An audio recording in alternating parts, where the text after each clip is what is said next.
So আমাদের আজকের ক্লাসের টপিক হচ্ছে তোমার জাতিসংঘ এবং অন্যান্য আন্তর্জাতিক সংস্থা সমূহ বা সংগঠন সমূহ। তো এখান থেকে তোমার মোরলেস যদি বলি 3 থেকে 5 মার্ক তোমরা কমন পাবা এই একটা স্লাইড থেকে, ডিরেক্টলি এবং ইনডিরেক্টলি দুইভাবেই। কেননা এই টপিক গুলা থেকে তোমার প্রতি বছরই অ্যাডমিশন টেস্টে প্রচুর কোশ্চেন হয়। আর এই টপিক গুলোর মধ্যেই কিছু এক্সট্রা ইনফরমেশন দিব যেগুলা থেকে ডিরেক্টলি ইনডিরেক্টলি তোমার অ্যাডমিশন টেস্টে ডিরেক্ট জিকে অংশ থেকে প্রশ্ন আসে। তো আজকের এই ক্লাসটা খুবই ইম্পর্টেন্ট। আর আমি ট্রাই করবো যে তোমাদের কাছে প্রত্যেকটা কনসেপ্ট ক্লিয়ার করার জন্য। এমনিতে তো আমরা সবাই পড়বই, এই শীটটাও তোমাদেরকে আমি দিয়ে দিব, বাট প্রতিটা জিনিস বোঝার আছে এখানে। তুমি যখন বুঝে বুঝে পড়বা তখন দেখবা যে এই জিকে জিনিসটা তোমার কাছে মনে রাখা অনেক বেশি ইজি। তো খেয়াল করো, যেটা হচ্ছে আজকের topic, that is United Nations বা জাতিসংঘ।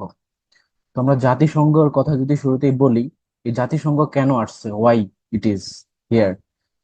জাতিসংঘ আসছে মূলত তোমার এই যে পাশে লিখে রাখতেছি দেখো, World War II, অর্থাৎ দ্বিতীয় বিশ্বযুদ্ধের থেকে তোমার এই জাতীয় সংঘটা আসছে। এবং এর আগে যেটা হয়েছে সেটা কি তাইলে, এর আগে জাতিসংঘের মতো আরেকটা অর্গানাইজেশন ছিল, সেটার নাম ছিল তোমার লিগ অফ নেশনস, যেটা কিনা তোমার অকার্যকর হয়ে যায় জাস্ট বিকজ যে তোমার দ্বিতীয় বিশ্বযুদ্ধ শুরু হয়েছে তাই। কেননা লিগ অফ নেশনের উদ্দেশ্য ছিল যে প্রথম বিশ্বযুদ্ধের পরে এরকম যাতে কোনো ধরনের সিচুয়েশন না ঘটে। যেহেতু দ্বিতীয় বিশ্বযুদ্ধ শুরু হয়ে গেছে, তার মানে বুঝতে হবে যে লিগ অফ নেশনস ফেল করছে, তারা কাজ করতে পারে নাই। এবং ওই কারণেই তোমার এই পরবর্তীতে দ্বিতীয় বিশ্বযুদ্ধ শুরু হয় এবং তার ঠিক 5 বছর পরে, অর্থাৎ 45, তোমার 1945 এর 24 অক্টোবর তোমার জাতিসংঘ বা ইউনাইটেড নেশনস এর সূচনা হয়েছে। তো আমরা হচ্ছে একটু প্রথম বিশ্বযুদ্ধ এবং দ্বিতীয় বিশ্বযুদ্ধের কিছু বিষয় পড়তে হবে। যেমন ধরো তখন কারা পক্ষে ছিল কারা বিপক্ষে ছিল, অক্ষ শক্তি মিত্র শক্তি, এবং এই যে লিগ অফ নেশন কিভাবে প্রতিষ্ঠা করা হয়েছে, কে সেটার নামকরণ করছে, কিভাবে কোথায় চার্টারটা সাইন হয়েছে। তারপর ধরো দ্বিতীয় বিশ্বযুদ্ধ যখন হয়েছে সেটা কোন দেশ আক্রমণের মাধ্যমে হয়েছে। দেন হচ্ছে দ্বিতীয় বিশ্বযুদ্ধের সময় অ্যাকচুয়ালি কতগুলো দেশ পরবর্তীতে লিগ অফ জাতিসংঘ প্রতিষ্ঠা করার পেছনে কাজ রাখে, এবং এই যে এখানে চার্টারটা সাইন হয় সেখানে তোমার কতগুলো দেশ উপস্থিত ছিল। এই প্রত্যেকটা জিনিস আমাদেরকে পড়তে হবে। ওইটার জন্য আলাদা একটা স্লাইডে ক্লাস নিবো আমি, বাট আজকে হচ্ছে আমরা মেইনলি জাতিসংঘের যে ডিটেলস সেটা শিখবো আর কি। ওকে, সো শুরুতে দেখো, ওকে, এখানে জাতিসংঘ প্রতিষ্ঠা করা হয়েছে 1945 এর 24 অক্টোবরে, অর্থাৎ দ্বিতীয় বিশ্বযুদ্ধ যখন সমাপ্তি হয়েছে তখন ওই সময়টাতে। আর এই জাতিসংঘের সদর দপ্তরটা ইম্পর্টেন্ট, যেটা হচ্ছে তোমার নিউ ইয়র্কে অবস্থিত। আমরা স্পেসিফিক ম্যানহাটন পড়ার দরকার নেই, নিউ ইয়র্ক এটা মনে রাখবা তাহলেই হবে। ওকে, এটা থেকে ডিরেক্ট কোশ্চেন আসবে, এবং কি যদি তোমার বিউপিতে ভাইবা হয় সেক্ষেত্রে এগুলা জিজ্ঞেস করে যে জাতিসংঘের সদর দপ্তর কোথায় অবস্থিত। এবং আরেকটা ইম্পর্টেন্ট ইনফরমেশন হচ্ছে যে ইউরোপীয় সদর দপ্তর, অর্থাৎ জাতিসংঘের যেটা ইউরোপীয় সদর দপ্তর, সেটা হচ্ছে জেনেভাতে, সুইজারল্যান্ডের জেনেভাতে। নেক্সট দেখো, এইটার সদস্য বা মেম্বারশিপ কতজন। তো আমরা যেটা বললাম যে এইটা টোটাল তোমার যতগুলো দেশ ছিল আর কি ওই দ্বিতীয় বিশ্বযুদ্ধের পরবর্তীতে, টোটাল 51টা দেশ নিয়ে তারা এই জাতিসংঘের আত্মপ্রকাশ করে। এখন প্রশ্ন হতে পারে যে ভাইয়া এখানে 51 বলতে লাস্ট কোনটা, লাস্টটাও তো অনেক ইম্পর্টেন্ট। তো এই যে লাস্ট যেটা 51তম সেটা হচ্ছে পোল্যান্ড, যে কিনা ওইখানে যখন চার্টারটা সাইন হয় যে জাতিসংঘ প্রতিষ্ঠা করার জন্য, সে তখন ওখানে উপস্থিত ছিল না। ওকে, সো উপস্থিত না থেকেও কিন্তু সেখানে সমর্থন দিয়ে এই যে 51টা দেশ মিলে টোটাল জাতিসংঘ প্রতিষ্ঠা করা হয়েছিল দ্বিতীয় বিশ্বযুদ্ধের পরে, দ্বিতীয় বিশ্বযুদ্ধকে সমাপ্ত করার জন্য। সো এখন বর্তমানে পুরো পৃথিবীতে যতগুলো তোমার ইন্ডিপেন্ডেন্ট স্টেট আছে, তার মধ্যে 193টা দেশ এই জাতিসংঘের সদস্য এট প্রেজেন্ট। কিন্তু প্রতিষ্ঠাকালীন সময়ে কিন্তু এই 51টাই ছিল। ওকে, তো এই যে 193টা এটা হচ্ছে বর্তমান সদস্য, এবং টোটাল যদি আমরা ইন্ডিপেন্ডেন্ট বা স্বাধীন দেশ পৃথিবীতে হিসাব করি যে কতগুলো, তাহলে হচ্ছে 195টা। এটা মনে রাখবা। আর সর্বশেষ কোনটা আসছে, দ্যাট ইজ সাউথ সুদান বা দক্ষিণ সুদান। এখানে বাংলাদেশের অনেকগুলো তোমার মিশন কার্যকর আছে, এই জিনিসটা ইম্পর্টেন্ট। রিসেন্টলি তোমার এই যে মালি, তারপর দক্ষিণ সুদান, এগুলোতে বাংলাদেশের সেনাবাহিনী বা অন্যান্য যে সকল আর্ম ফোর্সেসরা রয়েছে, তারা এরকম শান্তি রক্ষা মিশনে জাতিসংঘের হয়ে কাজ করতেছে। আচ্ছা, তো এখান থেকে শুধু এতটুকু মনে রাখলেই হবে, জাস্ট মনে রাখবো যে 51তম স্টেট বলতে অ্যাকচুয়ালি কোনটাকে বোঝাচ্ছে, দ্যাট ইজ পোল্যান্ড। ওকে, আর দ্বিতীয় বিশ্বযুদ্ধ শুরু হয়েছে মূলত আমাদের যে হিটলার সাহেব আছে, অ্যাডলফ হিটলার, গতদিন তোমাদেরকে পড়াইছিলাম যে মেইন ক্যাম্প বইটা যার লেখা, ওই হিটলার সাহেব জার্মানির চ্যান্সেলর ছিল, সে সে যখন পোল্যান্ড আক্রমণ করে, এটা থেকেই তোমার দ্বিতীয় বিশ্বযুদ্ধের সূচনা হয়েছে, এটা মনে রাখবা। যেটা দ্বিতীয় বিশ্বযুদ্ধ শুরু হওয়ার পেছনে মেইন কারণটা কি। এখানে দেখো যে জাতিসংঘের ভিতরে যে সকল সদস্য দেশগুলো রয়েছে টোটাল 193টা, এদের মধ্যে তোমার তোমার আয়তনে সবচেয়ে বড় হচ্ছে রাশিয়া। কোনটা? রাশিয়া। এবং সবচেয়ে ছোট হচ্ছে মোনাকো। অনেকে বলতে পারো যে ভাইয়া ভ্যাটিকান সিটি কই গেল? আয়তনে বা জনসংখ্যার দিক থেকে ভ্যাটিকান সিটি পড়ছিলাম, তো বিষয় হচ্ছে ভ্যাটিকান সিটি কিন্তু জাতিসংঘের এই যে 153টা সদস্য দেশের মধ্যে নাই। বলতে পারো যে তাইলে সেটা কি? সেটা হচ্ছে, এই যে দেখো এখানে বলা আছে যে স্বাধীন দেশ হয়েও জাতিসংঘের সদস্য নয় দুটি দেশ। কোনটি? একটা হচ্ছে ভ্যাটিকান সিটি, একটা হচ্ছে কসোভো। কথা বুঝছো? আর এই যে ভ্যাটিকান সিটি, সে হচ্ছে গিয়ে এখানে জাতিসংঘের পর্যবেক্ষক দেশ হিসেবে কাজ করতেছে। এই যে একটা ভ্যাটিকান সিটি আর একটা হচ্ছে প্যালেস্টাইন। কথা বুঝছো? তো এই হচ্ছে বিষয়টা। ওকে, তো সেই হিসাবে যখন তোমাদেরকে স্পেসিফিক কোশ্চেন করবে এইভাবে, ধরো যে পৃথিবীতে সবচেয়ে ছোট দেশ কোনটি, তাহলে উত্তর হচ্ছে ভ্যাটিকান সিটি। কিন্তু জাতিসংঘ সদস্যভুক্ত সবচেয়ে ছোট দেশ কোনটি, তাহলে হচ্ছে মোনাকো। আর জনসংখ্যার দিকটা হচ্ছে টুভেলু। আর জনসংখ্যা সবচেয়ে বেশি যদি বলো, তাহলে হচ্ছে ভারত। আগে চীন ছিল, যেটা এখন বর্তমানে ভারত। ভারতের জনসংখ্যা অনেক বেশি। এনিওয়ে, নেক্সট আসো, যে জাতিসংঘের মূল মন্ত্র বা মোটো কি? এ পৃথিবী আপনার, বা ইটস ইউর ওয়ার্ল্ড। আর জাতিসংঘের সদস্য নয় বাট স্বাধীন দেশ, that is Vatican city and Kosovo. মনে থাকে যেন। এই জন্য আমি এখানে দেখো ক্যালকুলেশন করে দিছি যে টোটাল ইন্ডিপেন্ডেন্ট দেশ দেশ হচ্ছে পৃথিবীতে 195টা। তার থেকে এই যে দুইটা মাইনাস করলেই তোমার 193টা হয়ে যায়, যেটা হচ্ছে জাতিসংঘ সদস্য। আর পর্যবেক্ষক দেশ বা পার্মানেন্ট অবজারভার দেশ হচ্ছে ভ্যাটিকান সিটি এবং প্যালেস্টিন। তারপরে মোট ভাষা, জাতিসংঘের মোট ভাষা থেকে ডিরেক্টলি কোশ্চেন আসে, জাতিসংঘের ভাষা কতগুলো? সেটা হচ্ছে 6টি। কি কি দেখো? ইংরেজি, ফ্রেঞ্চ, মান্দারিন, রুশ। মান্দারিন মানে হচ্ছে চাইনিজ, যেটা চীন ভাষা যেটা সেটা। তারপরে রুশ, স্প্যানিশ এবং আরবি। এই টোটাল 6টা ভাষা হচ্ছে জাতিসংঘের। এর মধ্যে অফিসিয়াল ভাষা হচ্ছে 2টা। কি কি? ইংরেজি এবং ফ্রেঞ্চ। তো অনেকেই দেখবা, যখন তোমরা এই যে মানে ইয়ে যারা ল্যাঙ্গুয়েজ শেখে আর কি, তাই না, বিভিন্ন দেশে, যেমন বাঙালিরাও তো অনেকে ল্যাঙ্গুয়েজ শেখে না। তো সেদিকে দেখবা যে এই যে ল্যাঙ্গুয়েজের যে সকল কোর্স গুলো আছে, তার মধ্যে ফ্রেঞ্চ কোর্সটা অনেক বেশি ইম্পর্টেন্ট, বা এটাকে অনেক বেশি গুরুত্ব দেওয়া হয়। প্রশ্ন করতে পারো যে ভাই, এই ফ্রেঞ্চকে কেন মানুষ এত গুরুত্ব দিয়ে শিখতেছে? এটার পেছনে কারণ হচ্ছে, দেখো এই যে জাতিসংঘের অফিসিয়ালি ভাষার মধ্যে ফ্রেঞ্চ একটা।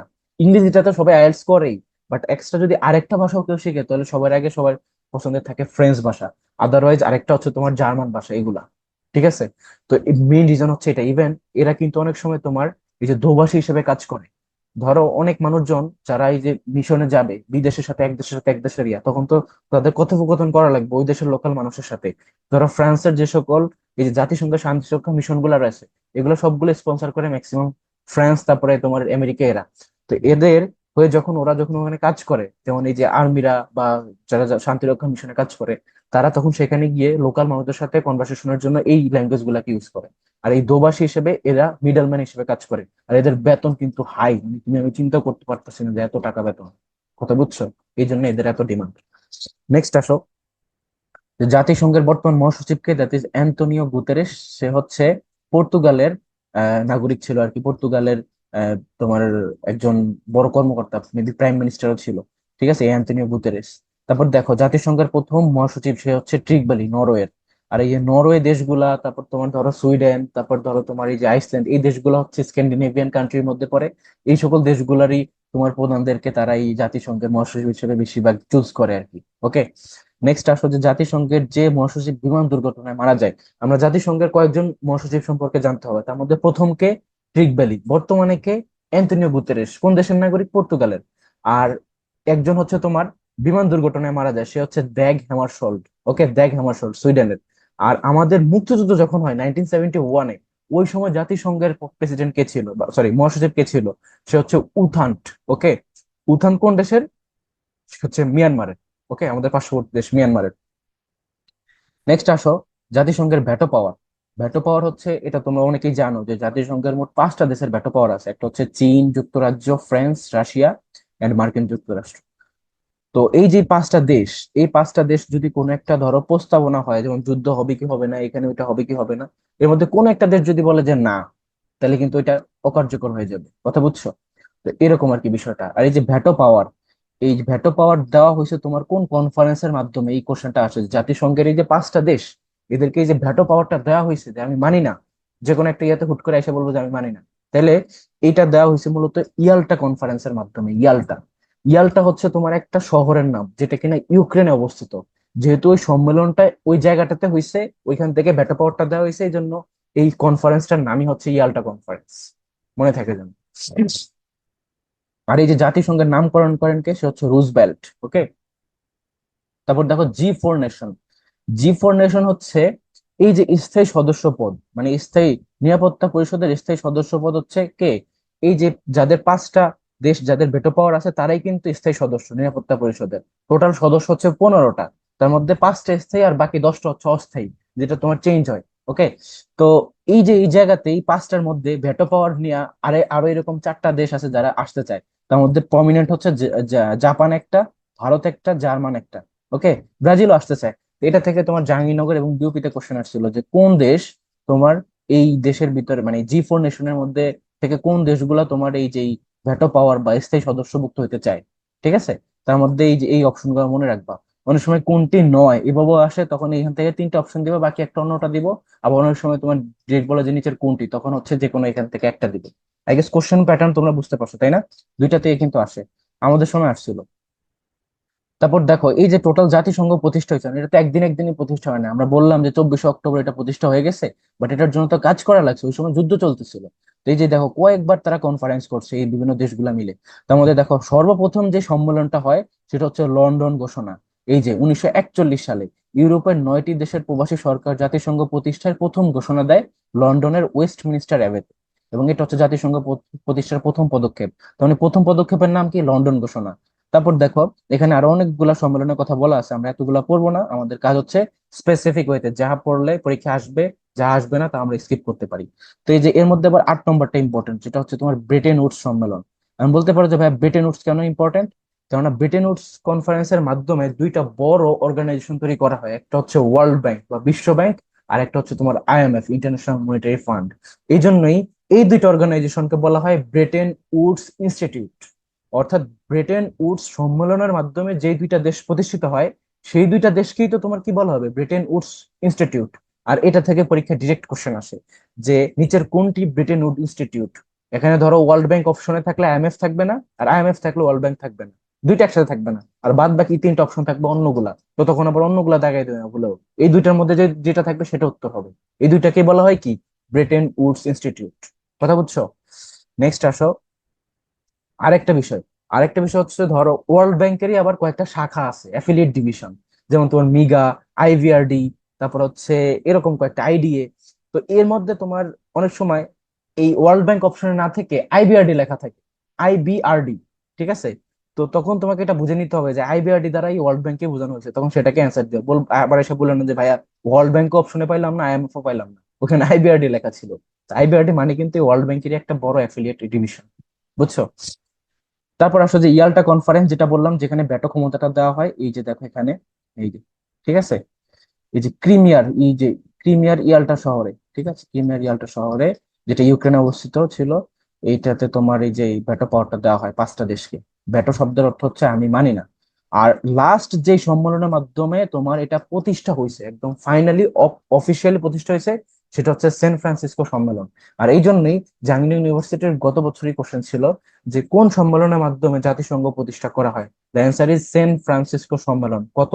দেখো 1945 সালের 25শে এপ্রিল থেকে 26 জুন পর্যন্ত বিশ্বের 50টি দেশের প্রতিনিধিরা যুক্তরাজ্যের সেন্ট ফ্রান্সিসকোতে 111 দফা সম্মিলিত জাতিসংঘের মূল সনদে স্বাক্ষর করে। এখন প্রশ্ন করতে পারে যে ভাই এখানে 50টা কেন? প্রতিষ্ঠাকালীন সদস্য তো একটা ছিল, 51 এই জন্য। তো এই যে এটা এখানে লেখা আছে দেখো, যে 1945 সালের 15ই অক্টোবর পোল্যান্ড 51তম দেশ হিসেবে জাতিসংঘ সনদে স্বাক্ষর করে, এবং 24 অক্টোবর 45 এই 51টি দেশ নিয়ে জাতিসংঘের আনুষ্ঠানিক যাত্রা শুরু করে। কথা বুঝছো? শুরুতে কিন্তু সেন্ট ফ্রান্সিসকো যখন হয় 11 দফা, সেখানে কিন্তু পোল্যান্ড উপস্থিত ছিল না, তারা সমর্থন দিচ্ছে যে আমি আছি আপনাদের সাথে, আমি উইথ ইউ। কিন্তু পরবর্তীতে সে আইসা আবার সাইন করছে। এই হচ্ছে বিষয়, আর এই জন্য 51টা দেশ ওখানে লেখা ছিল।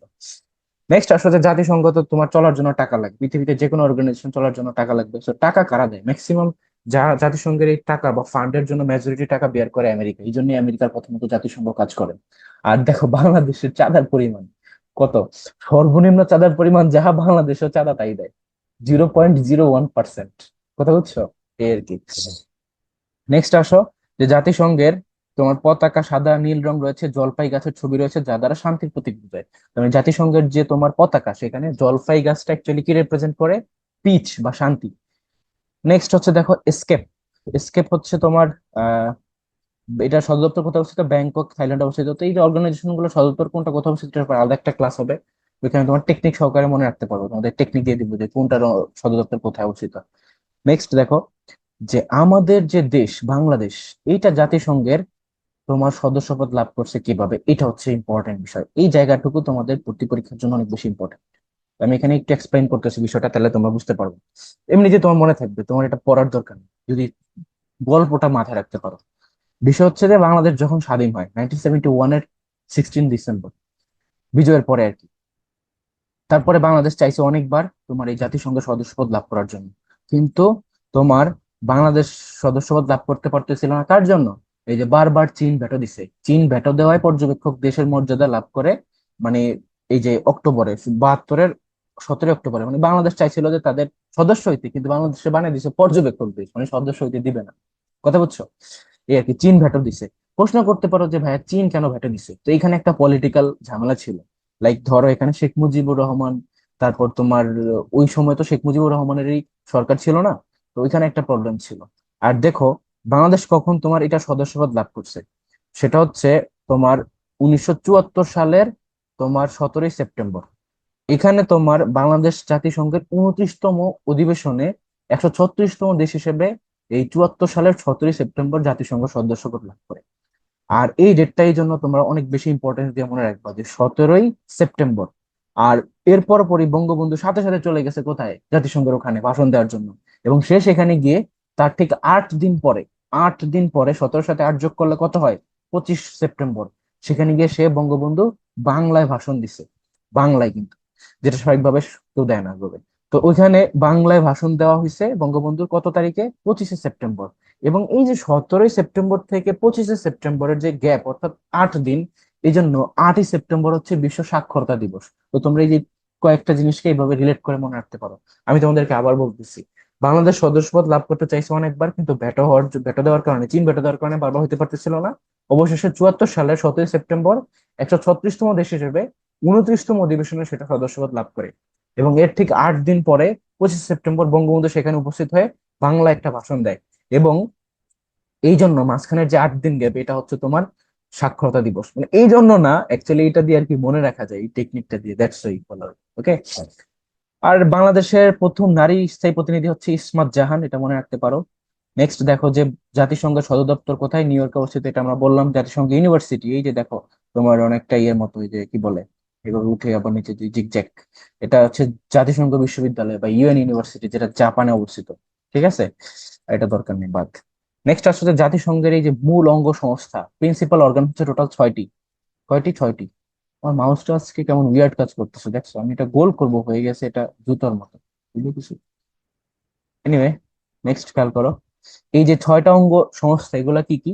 এগুলো হচ্ছে তোমার সাধারণ পরিষদ, জেনারেল অ্যাসেম্বলি, নিরাপত্তা পরিষদ, security council, eco economic and social council, that is অর্থনৈতিক অ্যান্ড সামাজিক পরিষদ, সচিবালয় বা সেক্রেটারিয়েট, দেন হচ্ছে ওসি পরিষদ, যেটা এখন অকার্যকর, এটা কাজ করতেছে না।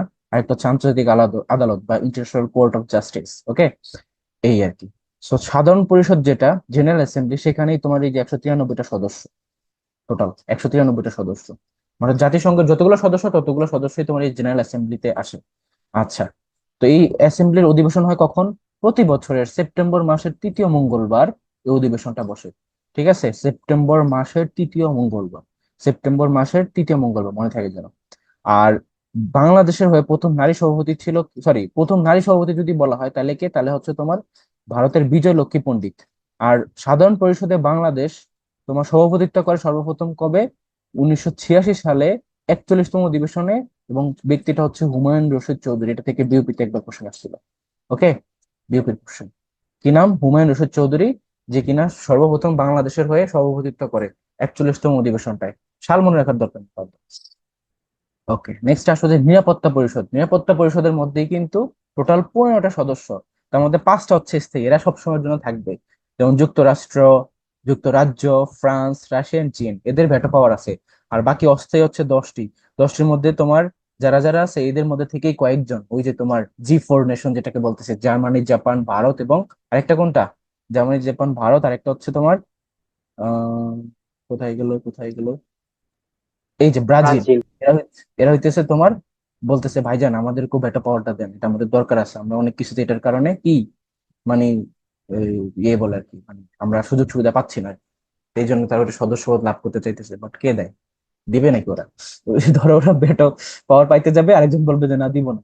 চীন যদি রাজি হয় আমেরিকা বলবে দিবে না, আমেরিকা বললে চীন বলবে দিবে না। মানে বুঝছো তো এইভাবে কিভাবে কিভাবে তোমার জিও পলিটিক্স কাজ করে আর কি। একজনে ভেটো দিলেই বাদ, কোনো কথা হবে না।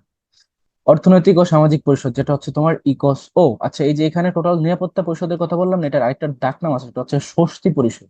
ঠিক আছে, স্বস্তি পরিষদ। আর এই যে এখানে সভাপতির মেয়াদ থাকে 1 মাস, মনে থাকে যেন, খুবই গুরুত্বপূর্ণ। বেশিরভাগ সময় এটা ভুল হয়। মানে এই যে 1 মাস, ওই যে তোমার ডিউরেশন থেকে 1 মাস, তারপরে 90 দিন, এই জিনিসগুলো থেকে জাহাঙ্গীরনগরে উইয়ার্ড উইয়ার্ড কোশ্চেন দেয়। এই জন্য এই জিনিসটা একটু মনে রাখবা তোমরা আলাদাভাবে। আর এই যে দেখো, অর্থনৈতিক ও সামাজিক পরিষদ, এটার সদস্য হচ্ছে টোটাল 54টি। এদের মেয়াদ হচ্ছে 3 বছর। অতটা ইম্পর্টেন্ট না, চাইলে স্কিপ করতে পারো। ওকে। নেক্সট আসো তোমার সচিবালয়। সচিবালয়ে প্রধানকেই বলা হয় মহাসচিব, যিনি জাতিসংঘের প্রধান প্রশাসনিক কর্মকর্তা। কত বছরের জন্য নিযুক্ত হন? 5 বছরের জন্য। তার মধ্যে সর্বপ্রথম কে ছিল? ট্রিক ভ্যালি, নরওয়ের। তারপরে আমাদের মুক্তিযুদ্ধের সময় কে ছিল? উথান, মিয়ানমার থেকে। এবং কফি আনান, যে কিনা তোমার শান্তিতে নোবেল পুরস্কার পাচ্ছে, সেও এটার মহাসচিব ছিল।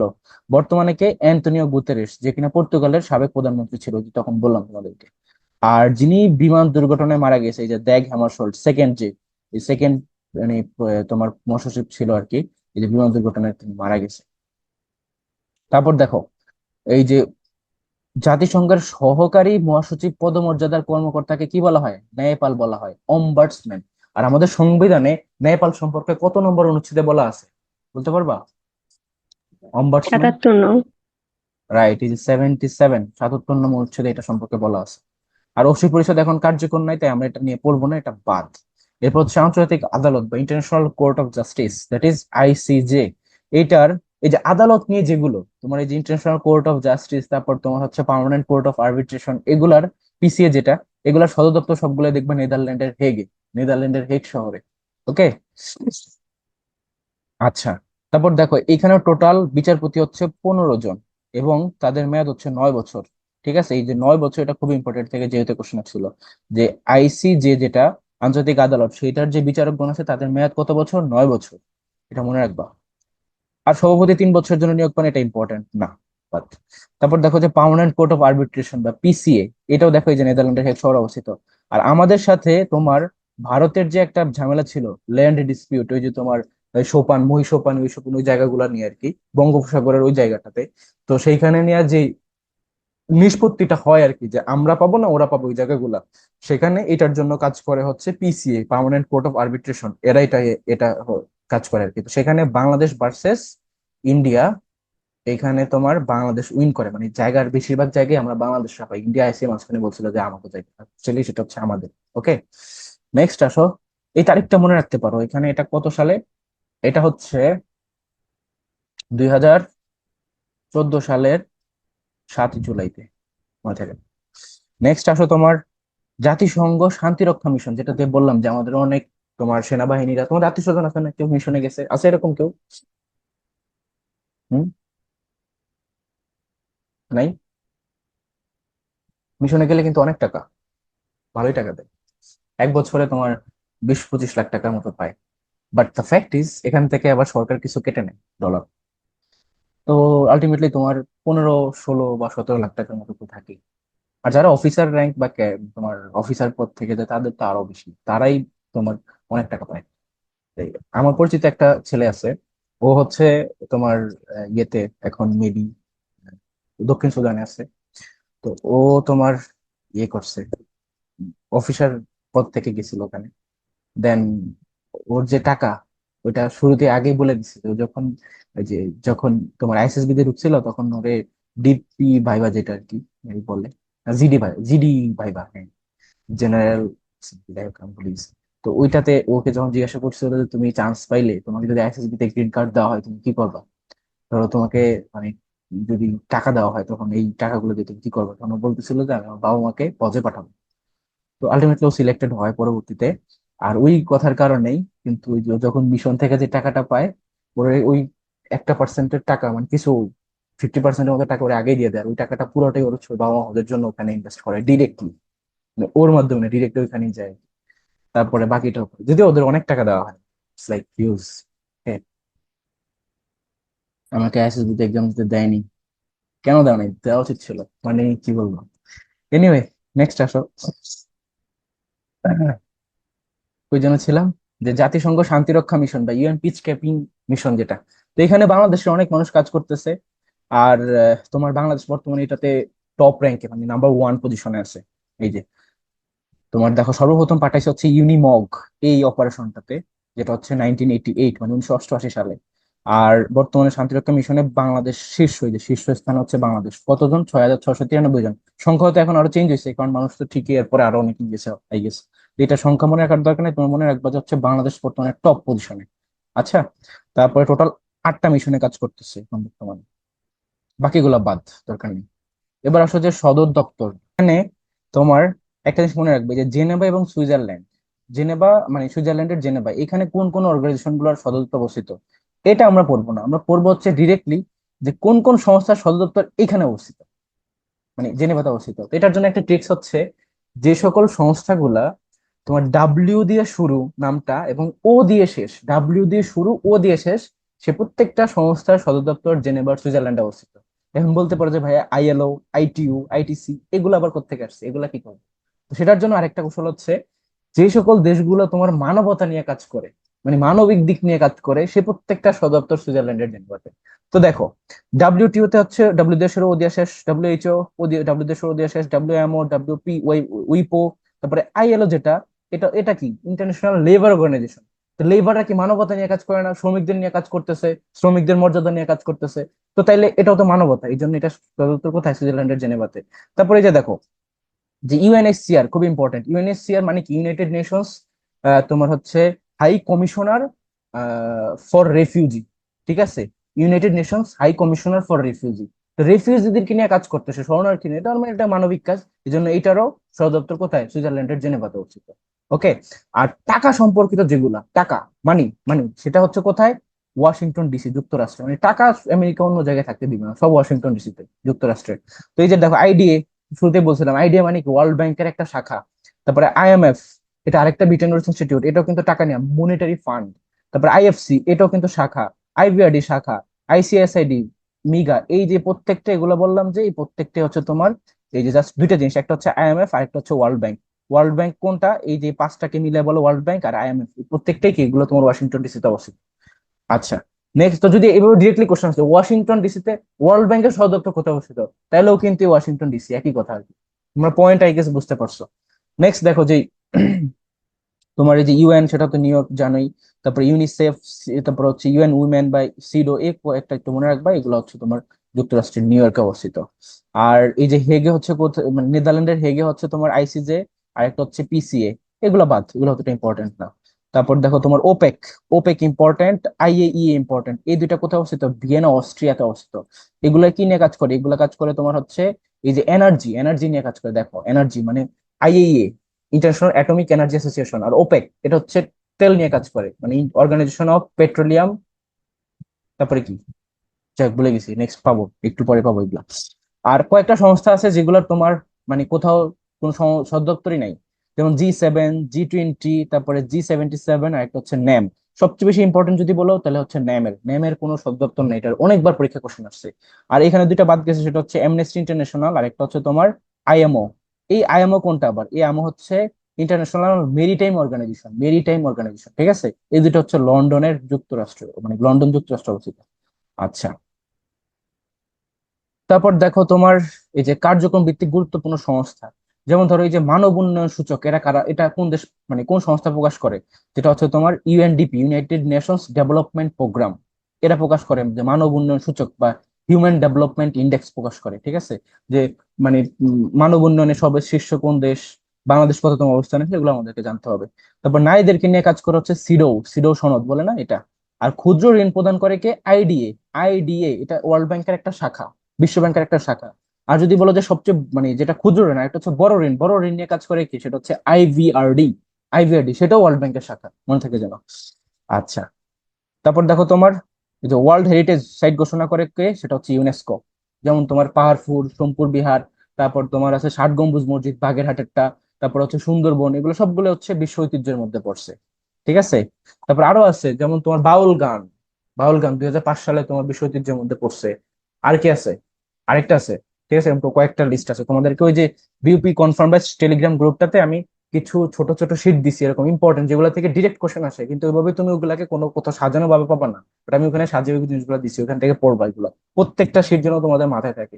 এগুলো থেকে যে কত কোশ্চেন কমন পড়বে এটা আমি নিজেও জানি না। তো বলবো কি? তারপর দেখো এই যে কোপ, কোপ মানে হচ্ছে কনফারেন্স অফ পার্টিস। কোপ থেকে যেহেতু একটা কোশ্চেন থাকেই, এই কোপ লাস্ট কোনটা কোথায় হয়েছে, নেক্সটটা কোথায় হবে, ঠিক আছে। আর এটা মূলত জলবায়ু পরিবর্তন নিয়ে কাজ করে, কনফারেন্স অফ পার্টিস। এইটার অর্গানাইজেশন কোনটা, সেটা হচ্ছে UNFCCC, United nation framework for convention on climate change, এরকম। আর এই যে শরণার্থীদেরকে নিয়ে কাজ করে বা রিফিউজিদেরকে নিয়ে কাজ করে, সেটা হচ্ছে ইউএনএইচসিআর। এটা সম্পর্কে আমরা একটু পরে বিস্তারিত পড়বো। আর এই জিনিসটা ইম্পর্টেন্ট যে তোমার নিরস্ত্রীকরণের সাথে জড়িত। এখন কি নিরস্ত্রীকরণ? সেটা হচ্ছে এই যে পারমাণবিক বোমা আছে না, পারমাণবিক এই জিনিসগুলো সম্পর্কে। তো এগুলা তোমার যেহেতু ম্যানকাইন্ড এর জন্য অনেক বড় হুমকি স্বরূপ। এই যে আমাদের রূপপুর পারমাণবিক বিদ্যুৎ কেন্দ্র সবচেয়ে বড় মেগা প্রজেক্ট, অর্ধেকের বেশি টাকাই খায় ফেলছে সরকার, আগের প্রাক্তন, ঠিক আছে, এক্স সরকার। তো এটা হচ্ছে তোমার বাংলাদেশের ইতিহাসে সবচেয়ে বড় মেগা প্রজেক্ট, মানে অনেক টাকা। আর দেখো বাংলাদেশ হচ্ছে একটা ঘনবসতিপূর্ণ দেশ, কোনো কারণে যদি ওইখানে একটা বিস্ফোরণ ঘটে, হইতেই পারে, রূপপুর পারমাণবিক বিদ্যুৎ কেন্দ্র, তো অঘটন ঘটলে ওই পুরো এরিয়াটার কি অবস্থা হবে কোনো চিন্তা করা যায়? অ্যাটমিক যদি বিস্ফোরণ ঘটে, এরকম ঘটছে কিন্তু অনেক জায়গায়, যে তোমার আহ, তোমার কয়েকটা জায়গায় এরকম ঘটনা ঘটছে এর আগে। এই জন্য বহির্বিশ্ব যারা আছে, বড় বড় কান্ট্রি গুলো, এরা কিন্তু এই পারমাণবিক বিদ্যুৎ কেন্দ্র বাদ দিয়ে দিচ্ছে এই সিস্টেমটা। তারা, তোমার কি মনে হয় যারা বড় বড় দেশ, হ্যাঁ, পৃথিবীতে এক্সিস্ট করতেছে, তারা কি এগুলা করতে পারে না? ওদেরকে টাকার অভাব আছে? করে না কেন? কারণ এটা পরিবেশের জন্য হুমকি স্বরূপ। বাই এনি চান্স কোন একটা অ্যাক্সিডেন্ট ঘটলে মানুষদেরকে বাঁচানো ইম্পসিবল। লাইক পুরো মানুষ কি, পুরো ওই এরিয়া, বিশাল বড় এরিয়া ধ্বংস 1 সেকেন্ডের মধ্যে, পুরো ছাই হয়ে যাবে সব। এত বড় ব্যাপার। তো এরকম একটা ঘনবসতিপূর্ণ দেশের জন্য এত বড় রিস্কি ডিসিশন নেওয়ার তো কোনো মানে হয় না। But the fact is there is money. তুমি এত বড় প্রজেক্ট আনতেছো, এই জন্য টাকা খরচ হবে, টাকা খরচ হলে টাকা সেখান থেকে পকেটে ভরে যাবে। এনিওয়ে, এখন তো বলতে কোনো সমস্যা নেই, আগে এই সকল কথা ক্লাসে বলতাম না, বাট এখন বলতে পারি, এটাই অনেক অনেক ব্যাপার। দেখো যে এইটা যেমন নিরস্ত্রীকরণের সাথে জড়িত কয়েকটা অর্গানাইজেশন, পারমাণবিক তোমার বোমা বা পারমাণবিক অস্ত্রগুলা, যেমন এনপিটি, নন প্রলিফারেশন ট্রিটি, তারপর সল্ট, তারপর হচ্ছে সিটিবিটি, ওপিসিডব্লিউ। তো যেহেতু এখান থেকে তোমার কোশ্চেন আসছিল যে নিচের কোনটি পারমাণবিক অস্ত্র নিরস্ত্রীকরণের সাথে জড়িত নয়, অপশন ছিল এনপিটি, সল্ট, সিটিবিটি, আর একটা কি জানি অন্য একটা নাম ছিল, তো সেটা উত্তর হয়েছে। তেমন তোমাদেরকে এই চারটার নাম ডিরেক্ট মুখস্থ রাখতে হবে, তাইলেই তুমি বুঝতে পারবা যে কোনটা নয়। ওকে। তো এখানে দেখো এই যে টপিক যতটুকু পড়লাম, এটার উপরে কিছু প্রবাবল প্রিভিয়াস ইয়ার কোশ্চেন গুলো দেওয়া আছে, তোমরা এখান থেকে জিনিসগুলো পড়বা। আমি প্রত্যেকটা জিনিস এখানে এক্সপ্লেন করার ট্রাই করছি। আর যারা এই যে শুধু মানে লাইভ ক্লাস করতে চাও না, তাদেরকে বলবো যে মানে ইটস এ ব্যাড প্র্যাকটিস, এটা করা যাবে না, লাইভ ক্লাস অ্যাটেন্ড করবা। ওকে। কেননা আমি কখন এই ডিসিশন চেঞ্জ করে দিই তোমাদের উপরে রাগ করে যে আমি আর রেকর্ড ক্লাস দিব না, এখন থেকে সব ক্লাস লাইভ হবে, তাহলে কিন্তু বিপদ। ওকে। তারপর দেখো এই যে জাতিসংঘের এই যে কোশ্চেন গুলো এখানে দেওয়া আছে, নামকরণ কে করে, রুজভেল্ট। তারপরে প্রধান উদ্দেশ্য কি ছিল, সেটা হচ্ছে যে যুদ্ধের অভিশাপ থেকে বিশ্বকে রক্ষা করা। তারপর তোমার এটা কিভাবে প্রতিষ্ঠা করা হয়েছে, এই যে ইউনাইটেড নেশনস, এগুলো বলা আছে। জাতিসংঘ সনদ কোনটা, সেটা হচ্ছে সেন্ট ফ্রান্সিসকো সনদ, মানে যেটা তোমার ফাইনাল ডিসিশন, এই যে 45 সালে ফাইনাল, যার মাধ্যমে তোমার জাতিসংঘ প্রতিষ্ঠা শুরু হয়েছে। এটাই তোমার জাহাঙ্গীরনগর ইউনিভার্সিটিতে গত বছর আসছে। আর কতগুলা দেশ সাইন করছে? 51টা দেশ। 50 + 1, ওয়ান হচ্ছে কি পোল্যান্ড। অবজারভার দেশ কতগুলা? দুইটা। কি কি? প্যালেস্টিন, আর একটা হচ্ছে তোমার ওই যে ভ্যাটিকান সিটি, ভিসি, ঠিক আছে। তারপর হচ্ছে জাতিসংঘের মূল অঙ্গ সংস্থা কয়টি? সেটা হচ্ছে টোটাল 6টি। ওকে, তার মধ্যে অসি পরিষদ এখন কার্যকর নয়, কাজ করতেছে না। আচ্ছা, তারপর দেখো তোমার এখানে এই যে জেনারেল অ্যাসেম্বলির মিটিং হেল্ড হয় কোথায়, সেটা হচ্ছে লন্ডনে। তা প্রথম মিটিংটা কোথায় হয়, সেটা হচ্ছে লন্ডনে। তারপর দেখো তোমার আরো কিছু কোশ্চেন আছে, আমরা ইউনিভার্সিটি কোশ্চেন গুলোতে চলে যাই, এগুলো বাদ দিই, এগুলো হচ্ছে চাকরি কোশ্চেন। ঠিক আছে, এই যে বিশ্ববিদ্যালয় কোশ্চেন গুলো দেখো। জাতিসংঘের দাপ্তরিক ভাষার সংখ্যা কয়টা? বললাম না এই যে ভাষাগুলা থেকে অ্যাডমিশন টেস্টে কোশ্চেন আছে 6টা, ঠিক আছে। তার মধ্যে কার্যকর কয়টা? দুইটা, ইংলিশ এবং ফ্রান্স। তারপর জাতিসংঘের উদ্দেশ্য কি? শান্তি এবং নিরাপত্তা নিশ্চিত করা। প্রস্তাবক কে ছিল? সেটা হচ্ছে রুজবেল্ট। নামকরণও কিন্তু সেই করে, যে দেখো জাহাঙ্গীরনগর ইউনিভার্সিটিতে কোশ্চেন আছে এটা। তারপর চট্টগ্রামে দেখো মূল মন্ত্রটা আসছে, এই পৃথিবী আপনার, দিস ওয়ার্ল্ড ইজ ইয়োর্স। তারপর প্যালেস্টিনের পদমর্যাদা কি? সেটা হচ্ছে তোমার রাষ্ট্রীয় পর্যবেক্ষক দেশ আর কি, দুইটা দেশ। তারপরে কোনটি জাতিসংঘের অঙ্গ সংস্থা, মানে কোনটি অঙ্গ সংস্থা, তার মানে তোমার এইটা অঙ্গ সংস্থা, বাকি সবগুলো দেখো অঙ্গ সংস্থা না কিন্তু, এই যে আইসিসি, আরবিট্রাল, তোমার ট্রাইব্যুনাল, ইন্টারন্যাশনাল এডুকেশনাল, এগুলো কিন্তু সংস্থান না। ওকে, এটার সদর কোথায় অবস্থিত? নেদারল্যান্ডের হেগে অবস্থিত। তারপর দেখো জাতিসংঘ জাহাঙ্গীরনগর একটা question, which one of the following is not a principal organ of the United Nations? তো এই যে এইটা, কারণ ডাব্লিউএইচও বা ওয়ার্ল্ড হেলথ অর্গানাইজেশন কিন্তু সেখানে ছিলই না। সিকিউরিটি কাউন্সিল ছিল, জেনারেল অ্যাসেম্বলি ছিল, ট্রাস্টিশিপ বা উচিত পরিষদ ছিল, তারপর ইকোসক ছিল, অর্থনৈতিক এবং সামাজিক যেটা সেটা। তো এটা কিন্তু ছিল না। তারপর দেখো তোমার হেডকোয়ার্টার কোথায়? New York, USA. তারপর এই যে এটা কি বলে, ইকোসক বলা হয়, ইকোনমিক অ্যান্ড সোশ্যাল কাউন্সিল কি, ইকোসক। তারপর দেখো তোমার আরো কিছু কোশ্চেন আছে এখানে, আমরা দেখি। এই যে দেখো, বললাম না জাবিতে জাবিতে ডেফিনেটলি কি কোশ্চেন আসছে, দ্য টার্ম অফ জাজ of international court of justice. International court of justice যে কয়েকজন ছিল, তাদের মেয়াদ কত বছরের? 9 বছরের। এটা যেও এই টাইপের উইয়ার্ড উইয়ার্ড কোশ্চেন করে, এটা কিন্তু খেয়াল রাখতে হবে, মনে করো না যে ভাই শুধু এমনি এমনিই বলছে। দিস ইজ ইম্পর্টেন্ট, এগুলো স্কিপ করে যাবা, ধরা খাই যাবে। আচ্ছা, তারপর দেখো তোমার নেক্সট হচ্ছে এসডিজি। খুবই ইম্পর্টেন্ট, এসডিজি থেকে তোমার 1 মার্ক থাকবেই, তুমি যেখানে পরীক্ষা দাও, ডিউতে দাও, জিউতে দাও, আরিউতে দাও, সিউতে দাও, এখান থেকে 1 মার্ক থাকবেই। কি থাকে না? তোমরা পরীক্ষা দিছো না? তোমার অবশ্যই থাকে। তো এই এসডিজিটা কাদের? এসডিজিটা হচ্ছে ইউনাইটেড নেশনেরই একটা তোমার মানে আর কি, যে অর্থনৈতিক এবং সামাজিক উন্নয়নের জন্য টেকসই উন্নয়ন আবিষ্ট। এখানে কয়েকটা গোল, যে সাস্টেনেবল ডেভেলপমেন্ট গোল সেট করছে ইউনাইটেড নেশনস, যাদেরকে সংক্ষেপে বলা হয় এসডিজিএস, মানে সাস্টেনেবল ডেভেলপমেন্ট গোলস। ওকে, এটার মেয়াদ কবে থেকে কবে? এটা হচ্ছে 2016 সালের 1 জানুয়ারি থেকে 2030 সালের 31শে ডিসেম্বর পর্যন্ত, টোটাল 15 বছর। লক্ষ্যমাত্রা বা গোলস কতগুলো? 17টি। এবং সহযোগী লক্ষ্যমাত্রা বা টার্গেট কতগুলো? 169টি। সেটা কিন্তু ফরজ, এই যে দেখো, জাহাঙ্গীরনগরের জন্য প্লাস বিউপির জন্য ফরজ তোমাদের। আর এইটা, এরপরে আরো কিছু ব্যাপার আছে, যে এখানে এই যে বললাম না 17টা তোমার উন্নয়ন লক্ষ্যমাত্রা, মানে লক্ষ্যমাত্রা গোলস, এই 17টার মধ্যে তোমরা প্রথম 5টা একসাথে পড়বা। এই যে প্রথমটা হচ্ছে নো পভার্টি, দ্বিতীয়টা হচ্ছে জিরো হাঙ্গার, তৃতীয়টা হচ্ছে গুড হেলথ অ্যান্ড ওয়েলবিং, চতুর্থটা হচ্ছে কোয়ালিটি এডুকেশন, পঞ্চমটা হচ্ছে জেন্ডার ইকুয়ালিটি। ওকে, যেটা হচ্ছে তোমার মানে উইমেনদেরকেও এখানে প্রায়োরিটি দেওয়া হচ্ছে, যেন জেন্ডার ইকুয়ালিটির কথা বলা হয়েছে। ওকে, নেক্সট দেখো যে 13 নম্বরটা ইম্পর্টেন্ট, কারণ 13 নম্বরে জলবায়ু বা ক্লাইমেট নিয়ে বলা হয়েছে। এই টোটাল কয়েকটা মনে রাখবা, মানে এখান থেকে 5টা, আর প্লাস যুক্ত হবে তোমার 13 নম্বরটা। 5টা কি হইতেছে আজকে আমার মাউসের, সরি। তো এখান থেকে 5টা প্লাস হচ্ছে 13 নম্বরটা করতে হবে তোমার, মুখস্থ রাখবা আর কি। তারপর দেখো ইউনেস্কো অর্গানাইজেশন, ইউনেস্কো কি করে? ইউনেস্কো হচ্ছে শিক্ষা, বিজ্ঞান ও সাংস্কৃতিক সংস্থা, United Nations Educational, Scientific and Cultural Organization. পুনরুক্ত মনে রাখবা। সদর দপ্তর কোথায় অবস্থিত? ফ্রান্সের প্যারিসে অবস্থিত, প্যারিস। ওকে, তারপর দেখো এটা থেকে বিশ্ব ঐতিহ্য ঘোষণা করা হয়। তারপর এই যে তোমার আম, এখানে কিছু জিনিস মনে, এটার সাথে রিলেট করে মনে রাখবা যে বাংলাদেশে যে বিশ্ব ঐতিহ্যগুলো রয়েছে, হ্যাঁ, বিশ্ব ঐতিহ্যগুলো রয়েছে সবগুলো পড়তে হবে, সবগুলো করতে হবে। শীট কোথায়? বিউপি কনফার্ম ব্যাচ যে গ্রুপটা, সেখানে দেখবা যে এটার উপর শীট তৈরি করা আছে, ওখান থেকে করে নেবে। ওকে, নেক্সট দেখো যে WTO, World Trade Organisation. WTO হচ্ছে, বলতে পারো যে এই পাশের লেখাটা নিয়ে কেন আলোচনা করতেছেন না, এটা হচ্ছে গত বছরের মানে রিসেন্ট টপিক ছিল, এখন আর এটা ইম্পর্টেন্ট না, এই জন্য বাদ। এটুকু মনে রাখতে পারো যে রেমন ম্যাগসেসের নামে একটা পুরস্কার আছে, যেটাকে বলা হয় এশিয়ার নোবেল। ওকে, এশিয়ার নোবেল খ্যাত কি পুরস্কার? রেমন ম্যাগসেসে পুরস্কার। তো এই বছর যে পাবে তারটা তোমরা পড়বা, আগের বছর কে পাইছে সেটা পড়ে লাভ নাই।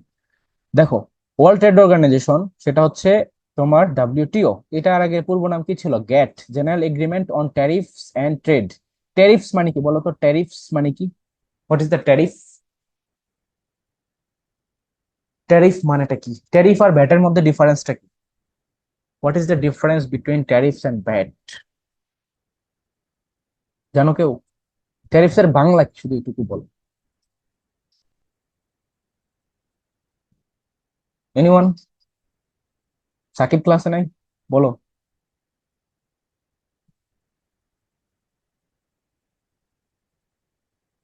বুঝাতে পারবা যে কেউ এটা কি জিনিস? এনিওয়ান? আচ্ছা, সমস্যা নেই, এখন থেকে মনে রাখবা। সেটা হচ্ছে, আমরা যেমন কোন একটা প্রোডাক্ট কিনি, তখন সেটার জন্য ভ্যাট দিই, তাই না? কিন্তু যে সকল প্রোডাক্ট গুলো বিদেশ থেকে আসে, ধরো বিদেশ থেকে তুমি একটা গাড়ি কিনবা, তো সেটার জন্য তো সরকার একটা চার্জ করে। যে আপনি ওই শুধু ওই দেশের ধরো 50 লাখ টাকা দিয়ে আপনি একটা গাড়ি কিনবেন, কিন্তু বাংলাদেশে সেটা তুমি নিয়ে আসবা, বাংলাদেশে চালাবা, তো বাংলাদেশের মানুষজনের চোখে লাগবে না, তাদের জন্য কিছু করতে হবে না গিফট হিসেবে। ওইটাই ধরো হচ্ছে ট্যারিফ। যে বিদেশি যখন কোন একটা প্রোডাক্ট আমরা নিব, আনবো, আমদানি করব, তখন সেটার উপরে আমাদের গভর্নমেন্টকে একটা শুল্ক দিতে হয়, যেটাকে বলা হয় ট্যারিফস। কথা বুঝছো? আর বাংলাদেশের ট্যারিফের পরিমাণ কিন্তু বিভিন্ন ক্ষেত্রে বিভিন্ন রকম। যেমন ধরো, তুমি যখন গাড়ি কিনবা, অনেক সময় সেক্ষেত্রে 200%, 600%, 500% হয়। অর্থাৎ গাড়ির দাম যদি 1 লাখ টাকা হয়, তোমাকে বাংলাদেশ হয়ে সেটাকে আমদানি করতে, মানে বিদেশ থেকে তুমি গাড়িটা কিনে বাংলাদেশে আনতে, তোমার বাংলাদেশে ওই পারমিশন নেওয়ার জন্য তোমাকে 6 লাখ টাকা খরচ করতে হবে। 1 লাখ টাকার জিনিসের 6 লাখ টাকা, মানে 600% এখানে ভ্যাট আছে বা ট্যারিফ আছে। এই ধরনের সিস্টেম আছে। আবার ধরো তুমি যেটা হচ্ছে বাংলাদেশের প্রয়োজনীয় জিনিস, নিত্য প্রয়োজনীয় জিনিস, ধরো তুমি মানে যেটা লাগবে মানুষের জন্য হেল্পফুল হবে, হ্যাঁ, পার্সোনাল জিনিস না, ওয়াইডার রেসপেক্টে অন্যান্য জিনিসের মানুষ, তখন সেটার জন্য তোমাকে আবার সাবসিডি দেওয়া হবে। তোমারটা ট্যারিফ মকুব করা হবেই, জিরো ট্যারিফ করে দিবে, আবার তোমাকে টাকা আরো এক্সট্রা তারা সরকার থেকে দিবে, মানে সাবসিডি হিসেবে। তো মূলত এই জিনিসগুলো কেন হয়, এটা হচ্ছে যেহেতু ডেমোক্রেটিক কান্ট্রি, মানে একটা গণতান্ত্রিক দেশ, তো সেহেতু তুমি একা বড় লোক হয়ে যাবা, অন্যান্য মানুষজন আহ উম, মানে খেতে পারবে না, এটা তো হতে পারে না। তাদেরকেও তুমি কি একটা ইকুয়ালিটি বজায় রাখতে হয়, নাহলে তো ধনী গরিবের মাঝখানে ব্যবধান বেশি হয়ে যাবে। এই জন্যই মূলত ট্যারিফ এত পার্সেন্ট, ভ্যাট এত পার্সেন্ট করা হয়। কথা বুঝছো? নেক্সট আসো, এই যে গ্যাট থেকে কিভাবে ডাব্লিউটিও হয়েছে। তো এই গ্যাটের পুনরূপ হচ্ছে যে general agreement on tariffs and trade. এইটা পরবর্তীতে 1995 সালে 1লা জানুয়ারি নাম চেঞ্জ করে তোমার ডাব্লিউটিও করা হয়, ওয়ার্ল্ড ট্রেড অর্গানাইজেশন করা হয়। ঠিক আছে?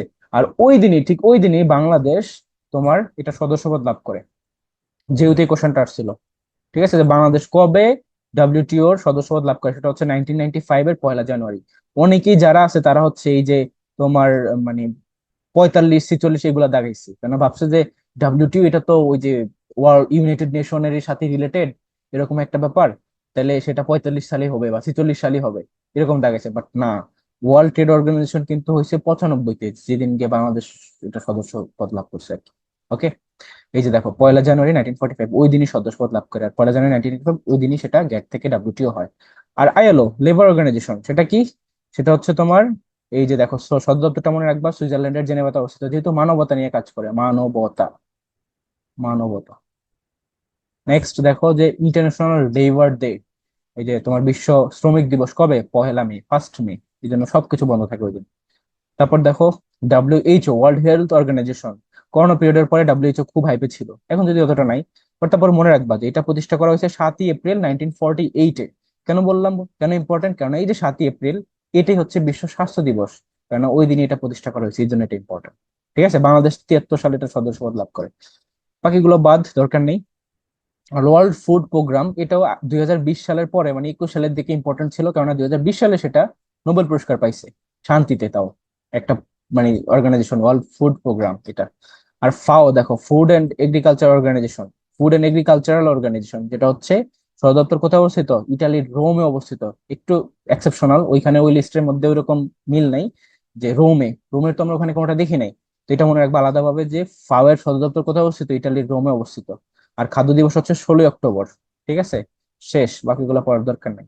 আর আইএইএ হচ্ছে ইন্টারন্যাশনাল অ্যাটমিক এনার্জি এজেন্সি, যেটা সদর দপ্তর হচ্ছে ভিয়েনা, অস্ট্রিয়াতে অবস্থিত। এরকম আরেকটা অর্গানাইজেশন হচ্ছে তোমার ওপেক। ঠিক আছে, ওপেক, ওপেক নিয়ে কাজ করে।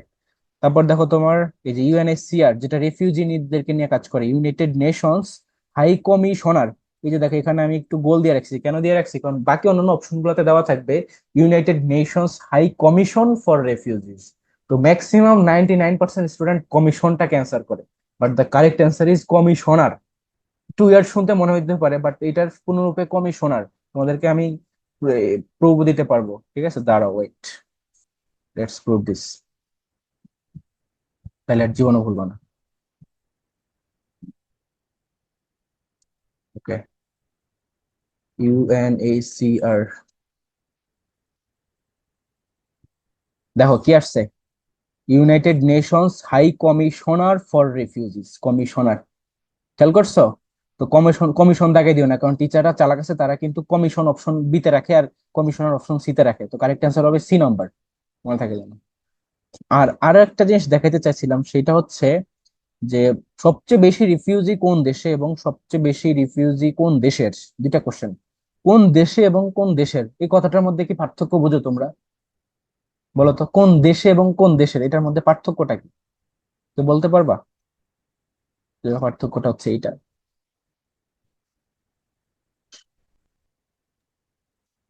হ্যাঁ, যেমন বাংলাদেশে শরণার্থী হিসেবে আছে মিয়ানমারের ওরা, ওরা হচ্ছে শরণার্থী।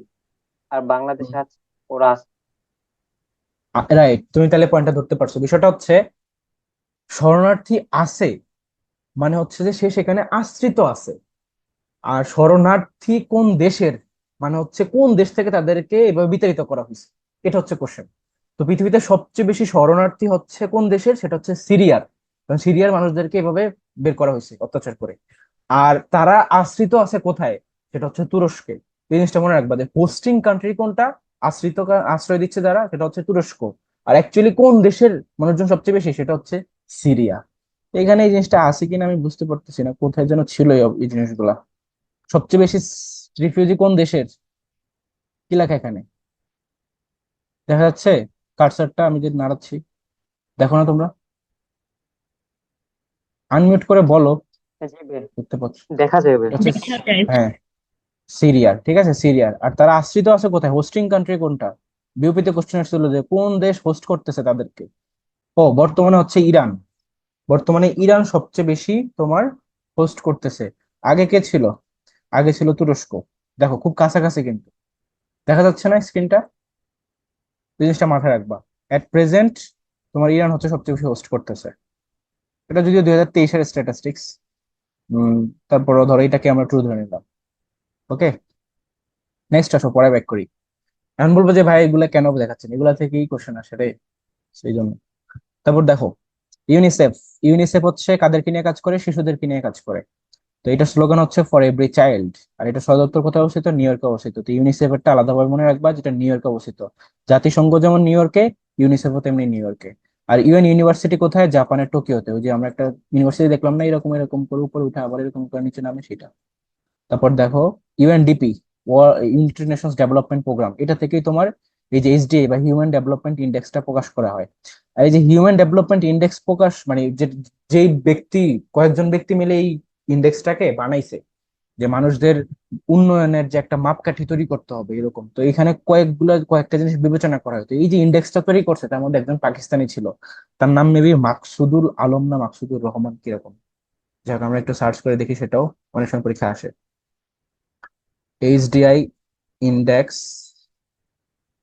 Sorry, HDI index developed developed by dash.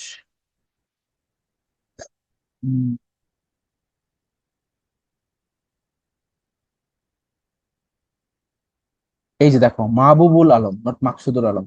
এই যে পাকিস্তানি অর্থনীতিবিদ। These annual reports were devised and launched by Pakistani economist Mahbubul Alam in 1990 and had the explicit purpose to shift the focus of development economics from national income according to people-centered policies.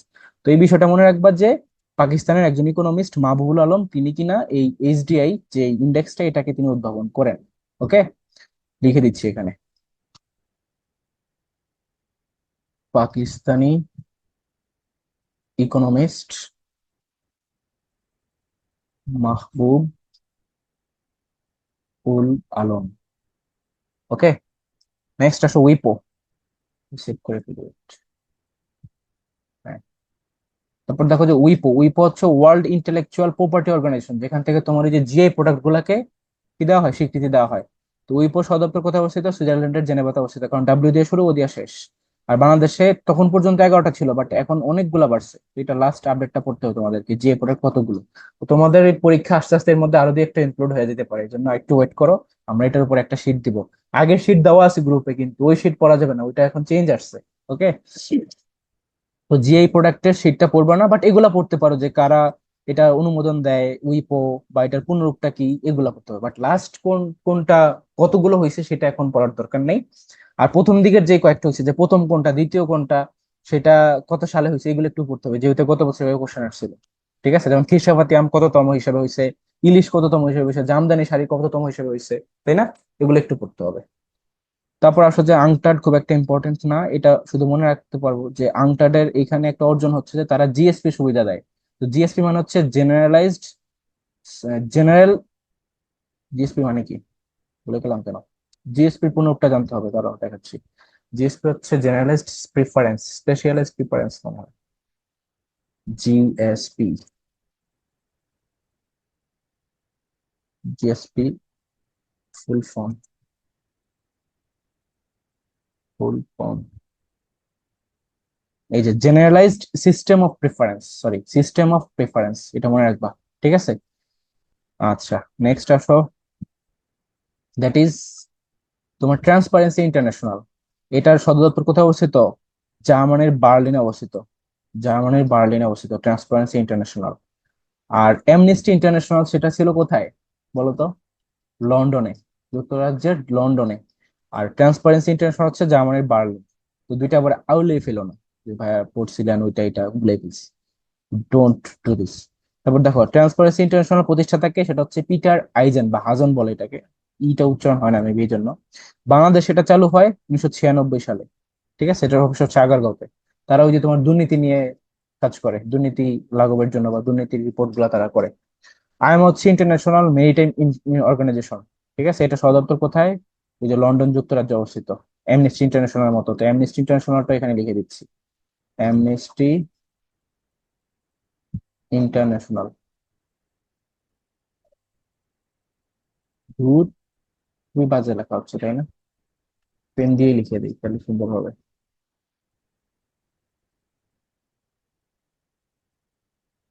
Amnesty international. তারপর দেখো তোমার এখানে কিছু question আছে, question গুলো নিজেরা পড়বা। যা যা আলোচনা করছি এর উপরেই কিন্তু কোশ্চেন আছে। এই যে দেখো, তোমাদেরকে বললাম না, বাস্তব একটা এক্সাম্পল দিয়ে দিই। ইউএনএইচসিআর এর মানে ফুল ফর্মটা কি? United Nations high commission for for rights, high commission for refugees. তো ম্যাক্সিমাম যারা আছে তারা কি করে জানো? এইটা অ্যান্সার করে, high commission for refugees, but এটা কারেক্ট অ্যান্সার না, কারেক্ট অ্যান্সার হচ্ছে এইটা, হাই কমিশনার ফর রেফিউজিস। তো উইয়ার্ড কোশ্চেন দেয় কিন্তু পরীক্ষা আটকানোর জন্য। উইয়ার্ড না অ্যাকচুয়ালি, এগুলোই তোমার করা উচিত, কেননা পোলাপানদেরকে একটু সিরিয়াস থাকতে হবে অ্যাডমিশনের জন্য। ভার্সিটি, পাবলিক ইউনিভার্সিটিতে তুমি পড়বা, প্রাইভেটে পড়তে গেলে কত খরচ হয়? 12 থেকে 15 লাখ, তাই না? যদি আমরা 10 লাখও ধরি, যে এক একটা অনার্স লাইফে এক একটা স্টুডেন্টের পিছনে 10 লাখ টাকা খরচ হয়, পুরো টাকাটা কে দিচ্ছে? যে রিক্সা চালাইতেছে, যে দোকানদারি করতেছে, যে ওইটা ওইটা করতেছে, তাই না? সাধারণ জনগণ, মানে সরকার দিচ্ছে, তাদেরই টাকা, তাদের টাকায় তুমি পড়তেছো। পাবলিক ইউনিভার্সিটিতে যারা এটা বলে যে পাবলিক ইউনিভার্সিটির স্টুডেন্টরা ফ্রিতে পড়ে, ইটস এ রং কনসেপ্ট। প্রত্যেকের পেছনে আলাদা করে 8 থেকে 10 লাখ টাকা খরচ আছে। এই খরচটা কে দেয়? সাধারণ জনগণ দেয়। এই জন্য চাকরি যখন করবা তখন এই জিনিসটা মাথায় রাখো, যে আমি কার টাকায় পড়ে আসছি। নেক্সট দেখো যে ইউএন উইমেন, এটা সদর দপ্তর হচ্ছে নিউ ইয়র্ক যুক্তরাষ্ট্রে। এবং এটা বাদ, এটা এখন এক্সিস্ট করতেছে না। তারপর দেখো সিডো সনদ, সেটা হচ্ছে convention on elimination of all forms of discrimination against women. মানে সিডো হচ্ছে মূলত নারীর প্রতি বৈষম্য বিলোপের জন্য সনদ। ঠিক আছে। আচ্ছা, তারপর দেখো এটা একটু মনে রাখো, সিডো কমিটির বাংলাদেশের চেয়ারপারসন হচ্ছে ইসমাত জাহান। তারপর নেক্সট এখানে কিছু কোশ্চেন দেওয়া আছে, নিজেরা পড়বা। আর এই যে ওয়ার্ল্ড ব্যাংক নিয়ে আমরা একটু পড়বো, ওয়ার্ল্ড ব্যাংক ইম্পর্টেন্ট। এটা প্রতিষ্ঠিত হয় 44 সালে, কার্যক্রম শুরু করে 46-এ। এবং এটা হচ্ছে ব্রেটন উডস সম্মেলনের মাধ্যমে প্রতিষ্ঠিত হয়। আর এটার প্রতিষ্ঠাকালীন নাম ছিল কি? IBRD, IBRD. সদর দপ্তর কোথায়? ওয়াশিংটন ডিসিতে। টাকা সম্পর্কিত তাই। আর বিশ্ব ব্যাংক থেকে সদস্যপদ প্রত্যাহারকারী একমাত্র দেশ হচ্ছে কিউবা। হ্যাঁ, কিউবাতেই তোমার ওই যে গুয়েন্তানামো বে নামক একটা জায়গা আছে, যেখানে মূলত তোমার ওই যে কারাগারে বন্দি করা হতো তাদেরকে। ঠিক আছে। গুয়েন্তানামো বে কোথায় অবস্থিত? কিউবাতে অবস্থিত। আর ব্রিটেন ইনস্টিটিউট বলা হয় মূলত এই যে বিশ্ব ব্যাংক এবং আইএমএফ, এই দুইটাকে। আর বিশ্ব ব্যাংক বলতে অ্যাকচুয়ালি বোঝায় এই দুইটা, আইবিআরডি এবং আইডি। আরো আছে, এই যে দেখো আমি বললাম না তখন, আইএফসি, আইডিএ, আইসিএসআইডি, প্রত্যেকটার সদর দপ্তর কোথায়? ওয়াশিংটন ডিসিতে অবস্থিত। আর এগুলো সবগুলো টাকা সম্পর্কিত। এখানে দেখো এই যে আইবিআরডি কে তোমার বলা হয় তোমার মানে বড় ঋণ দেয় সেটা, আর আইডিএ দেয় হচ্ছে ক্ষুদ্র ঋণটা। ওকে। আর এই জন্য আইডিএ যেহেতু ক্ষুদ্র ঋণ দেয়, সহজ শর্তে ঋণ দেয়, দ্যাটস ওয়াই সেটাকে বলা হয় ইন্টারন্যাশনাল সফট লোন উইন্ডো। তো ডিরেক্ট কোশ্চেন আসছিল, সফট লোন উইন্ডো কোনটা? সেটা হচ্ছে আইডিএ। এই যে এখানে কিছু কোশ্চেন দেওয়া আছে, কোশ্চেন গুলো তোমরা একটু পড়বা কাইন্ডলি। ঠিক আছে। সফট লোন উইন্ডো কোনটাকে বলা হয়? আইডিএ কে বলা হয়। আচ্ছা, এই যে ওয়ার্ল্ড ডেভেলপমেন্ট রিপোর্ট, এটা প্রকাশ করে কে? এটা প্রকাশ করে বিশ্ব ব্যাংক। ওয়ার্ল্ড ডেভেলপমেন্ট রিপোর্ট এটা বিশ্ব ব্যাংক প্রকাশ করে। আর বিশ্ব ব্যাংকের অফিসিয়াল নাম কি? সেটা হচ্ছে আইবিআরডি। যেহেতু আইবিআরডি, এই যে প্রত্যেকটা এফিলিয়েট ডিভিশনের কথা বললাম না এখানে, এগুলো সদর দপ্তর পূর্ণরূপে একটু মনে রাখবা। সদর দপ্তর তো মনে রাখবাই, ওয়াশিংটন ডিসি, পূর্ণরূপে মনে রাখবা। International Bank for Reconstruction and Development, IFC হচ্ছে ফাইন্যান্স কর্পোরেশন, আইডিয়া হচ্ছে ডেভেলপমেন্ট অ্যাসোসিয়েশন, এন্ড এই যে মিগাটা পড়বা, আইসিএসআইডি দরকার নেই। ঠিক আছে, মেগা হচ্ছে মাল্টিল্যাটারাল ইনভেস্টমেন্ট গ্যারান্টি এজেন্সি। এগুলো পূর্ণরূপ থেকে ডিরেক্ট কোশ্চেন আসছে, এই যে দেখো এখানে কিন্তু পূর্ণরূপ থেকে কোশ্চেন আসছে অলরেডি। তারপর দেখো আইএমএফ, এটাও ব্রিটেন উডস ইনস্টিটিউটের মধ্যে পড়ে, যেহেতু ওই সম্মেলনের মাধ্যমে প্রতিষ্ঠা করা হয়েছে ওয়াশিংটন ডিসি সদর দপ্তর। 44 সালে প্রতিষ্ঠা করা হয়েছে। তো সাল পড়ার দরকার নেই, অতটা ইম্পর্টেন্ট না। আর এগুলো বাদ, নিচের ইনফরমেশন গুলো তোমাদের জন্য প্রয়োজন নেই, বাদ দিতে পারো। ওকে, নেক্সট হচ্ছে কোশ্চেন গুলো একটু পড়বা। টপিক বাদ দিলেও কোশ্চেন গুলো একটু পড়বা। এই যে, তারপর দেখো ব্রিক্স। ব্রিক্স খুব ইম্পর্টেন্ট বিষয়। ব্রিক্স এর সদস্য হচ্ছে কয়টি? 5টি: ব্রাজিল, রাশিয়া, ইন্ডিয়া, চায়না আর সাউথ আফ্রিকা। ঠিক আছে। আর এই ব্রিক্স এর একটা ব্যাংক আছে, সেই ব্যাংকটার নাম হচ্ছে এনডিবি। ঠিক আছে, ব্রিক্স ব্যাংককে কি বলা হয়? New development bank. অনেক সময় আসে যে নিউ ব্রিক্স এর ব্যাংক নিচের কোনটি, বা এনডিবি কোন সংস্থার ব্যাংক, সেটা হচ্ছে তোমার ব্রিক্স এর ব্যাংক, নিউ ডেভেলপমেন্ট ব্যাংক। পুনরুক্ত মনে রাখতে পারো। সদর দপ্তর কোথায় অবস্থিত? এই যে তোমার চীনের সাংহাইতে অবস্থিত। ঠিক আছে, সাংহাইতে অবস্থিত। ব্রিক্স এর সদর দপ্তর সাংহাইতে অবস্থিত। শুধু এতটুকু পড়লে হবে, বাকিগুলো বাদ। বাংলাদেশ 2021 সালের 16 সেপ্টেম্বর এখানে যোগ দেয়। আর প্রিভিয়াস ইয়ার কোশ্চেন গুলো পড়বো। এই যে দেখো এখানে আসছে, ব্রিক্স কর্তৃক প্রতিষ্ঠিত ব্যাংকের নাম কি? নাম হচ্ছে নিউ ডেভেলপমেন্ট ব্যাংক। খুব ইম্পর্টেন্ট, অনেকবার পরীক্ষা আসছে এটা। তারপর দেখো AIIB, মানে এশিয়ান ইনফ্রাস্ট্রাকচার ইনভেস্টমেন্ট ব্যাংক, চীনের বেজিং এ অবস্থিত। বাকি ইনফরমেশন বাদ, পড়ার দরকার নেই। ইউরোপিয়ান ইউনিয়ন সম্পর্কে একটু আমরা বিস্তারিত পড়তে হবে। ইউরোপিয়ান ইউনিয়ন হচ্ছে বিশ্বের সবচেয়ে বড় অর্থনৈতিক জোট। হ্যাঁ, সবচেয়ে বড় ইকোনমিক জোট যেটা, সেটা হচ্ছে ইইউ।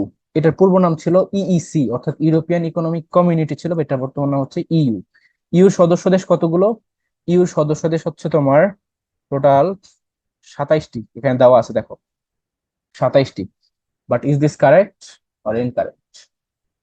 আচ্ছা, আই থিঙ্ক ইটস ইনকারেক্ট। আমরা একটু এটার ইয়ে থেকে পড়তে হবে, ওয়েবসাইট থেকে কিছু ইনফরমেশন পড়তে হবে। এখানে একটা জিনিস দেখো, আমি যে কয়েকটা ইনফরমেশন আগে এখান থেকে পড়াই দিই, সেটা হচ্ছে ইউরোপীয় ইউনিয়নের একটা একক মুদ্রা আছে, সেটা হচ্ছে ইউরো মুদ্রা। ঠিক আছে, এই ইউরো মুদ্রার জনক হচ্ছে কে? রবার্ট মুন্ডেল। মনে থাকে যেন, রবার্ট মুন্ডেল ইউরো মুদ্রার জনক। এবং বর্তমানে টোটাল 20টি দেশে, 19টা না কিন্তু 20টি, 20টি দেশে এই ইউরো মুদ্রাটা চলে আসছে। এই জন্য এই 20টা দেশকে বলা হয় ইউরোজোন। যদি পরীক্ষা আসে ইউরোজোন ভুক্ত দেশ কতটি, তাহলে 20টি। কেন ইউরোজোন বলা হয়? জাস্ট বিকজ তারা ইউরো মুদ্রা ইউজ করে। আর ইউরোপীয় ইউনিয়নের মধ্যে টোটাল সদস্য হচ্ছে মেবি তোমার 29টা এট প্রেজেন্ট। 27টা না, 29টা। ঠিক আছে। উম না না, 29টা না, সরি, 27টাই হতে পারে আই গেস। ঠিক আছে, 27টাই। বাট আরেকটা বিষয় যেটা, ইউরোপীয় ইউনিয়নেরই একটা আলাদা সুবিধা দেওয়া হয়েছে, সেটা হচ্ছে সেনজেন চুক্তি। সেনজেন চুক্তি, এই সেনজেন চুক্তিটার মানে হচ্ছে এই ইউরোপীয় ইউনিয়নের মধ্যে যে সকল দেশগুলো আসে, এই প্রত্যেকটা দেশ তারা একে অপরের মধ্যে ডিরেক্টলি যাইতে পারবে। যেমন আমরা ইন্ডিয়াতে গেলে আমাদেরকে ভিসা লাগে, ওইটা লাগে, সেটা লাগে। বাট এই সেনজেন ভুক্ত এরিয়া যেগুলো আছে, ইউরোপীয় ইউনিয়ন ভুক্ত, এগুলোর কিছু লাগবে না। তারা যে কোনো সময় তোমার শপিং করতে হলে তুমি এই দেশ থেকে ওই দেশে যাইতে পারবা, কিনতে হলে যেতে পারবা, বেচতে হলে যেতে পারবা, ট্রিটমেন্টের জন্য যেতে পারবা, শিক্ষার জন্য যেতে পারবা। কেউ তোমাকে কিচ্ছু বাধা দিবে না, মনে হবে যে তুমি এই দেশেরই নাগরিক। কথা বুঝছো? এই সুবিধা টাকে বলা হয় তোমার সেনজেন চুক্তি। তো সেনজেনটাকে বলা হয় মূলত এই যে তোমার এরিয়ার ভিতরে পারমিশন দেওয়া যায়, আমার এরিয়ার মধ্যে তুমি আসবা, আমার এরিয়ার মধ্যে বর্ডার এরিয়াতে সুযোগ দেওয়া। তো সেনজেন মুক্ত দেশ হচ্ছে কয়টি? সেনজেন মুক্ত দেশ হচ্ছে তোমার 29টি। এর মধ্যে 25টা হচ্ছে তোমার ইউরোপীয় ইউনিয়ন ভুক্ত দেশ, এই সদস্যদের মধ্যেই দেশ। আর বাকি 4টা হচ্ছে ইউরোপীয় ইউনিয়নের সদস্যই না, বরং বাহিরের দেশ, কিন্তু তার এই সেনজেন সুবিধাটা পাচ্ছে। ওকে। আর এই যে ইইউর সদর দপ্তর কোথায় অবস্থিত? তোমার বেলজিয়ামের ব্রাসেলসে অবস্থিত। তো এই যে কয়েকটা কথা বললাম, এগুলো কিন্তু খুব ইম্পর্টেন্ট। আর এটার যে তোমার ইউরোপীয় ইউনিয়ন বা ইউরোপিয়ান সেন্ট্রাল ব্যাংক, ইসিবি, এটার কার্যালয় অবস্থিত হচ্ছে জার্মানির ফ্রাঙ্কফুর্টে। ঠিক আছে, ফ্রাঙ্কফুর্টে তোমার আরেকটা বিশেষত্ব আছে যে এখানে সবচেয়ে বড় বই মেলা অনুষ্ঠিত হয় জার্মানির। সবচেয়ে বড়, মানে রাস্তাঘাটে তোমার বই পড়ে থাকে, তোমার যা ইচ্ছা তা নিতে পারবা বই, টাকা দিয়ে কেনা লাগে না, এত এত বই রাখা হয় ওই মেলাটার মধ্যে। আচ্ছা, আমাদেরকে যতটুকু বললাম এই ইনফরমেশন গুলো তোমরা একটু মাথায় রাখবা। আবার একটু আমি রিক্যাপ করতেছি। ইউ হচ্ছে তোমার ইউরোপিয়ান ইউনিয়ন, সবচেয়ে বড় অর্থনৈতিক জোট, যেখান থেকে তোমার এই যে সেনজেন চুক্তি করা হয়েছে, অর্থাৎ টোটাল 29টা দেশ 25টা তাদের সদস্যভুক্ত, বাকি 4টা আদার্স।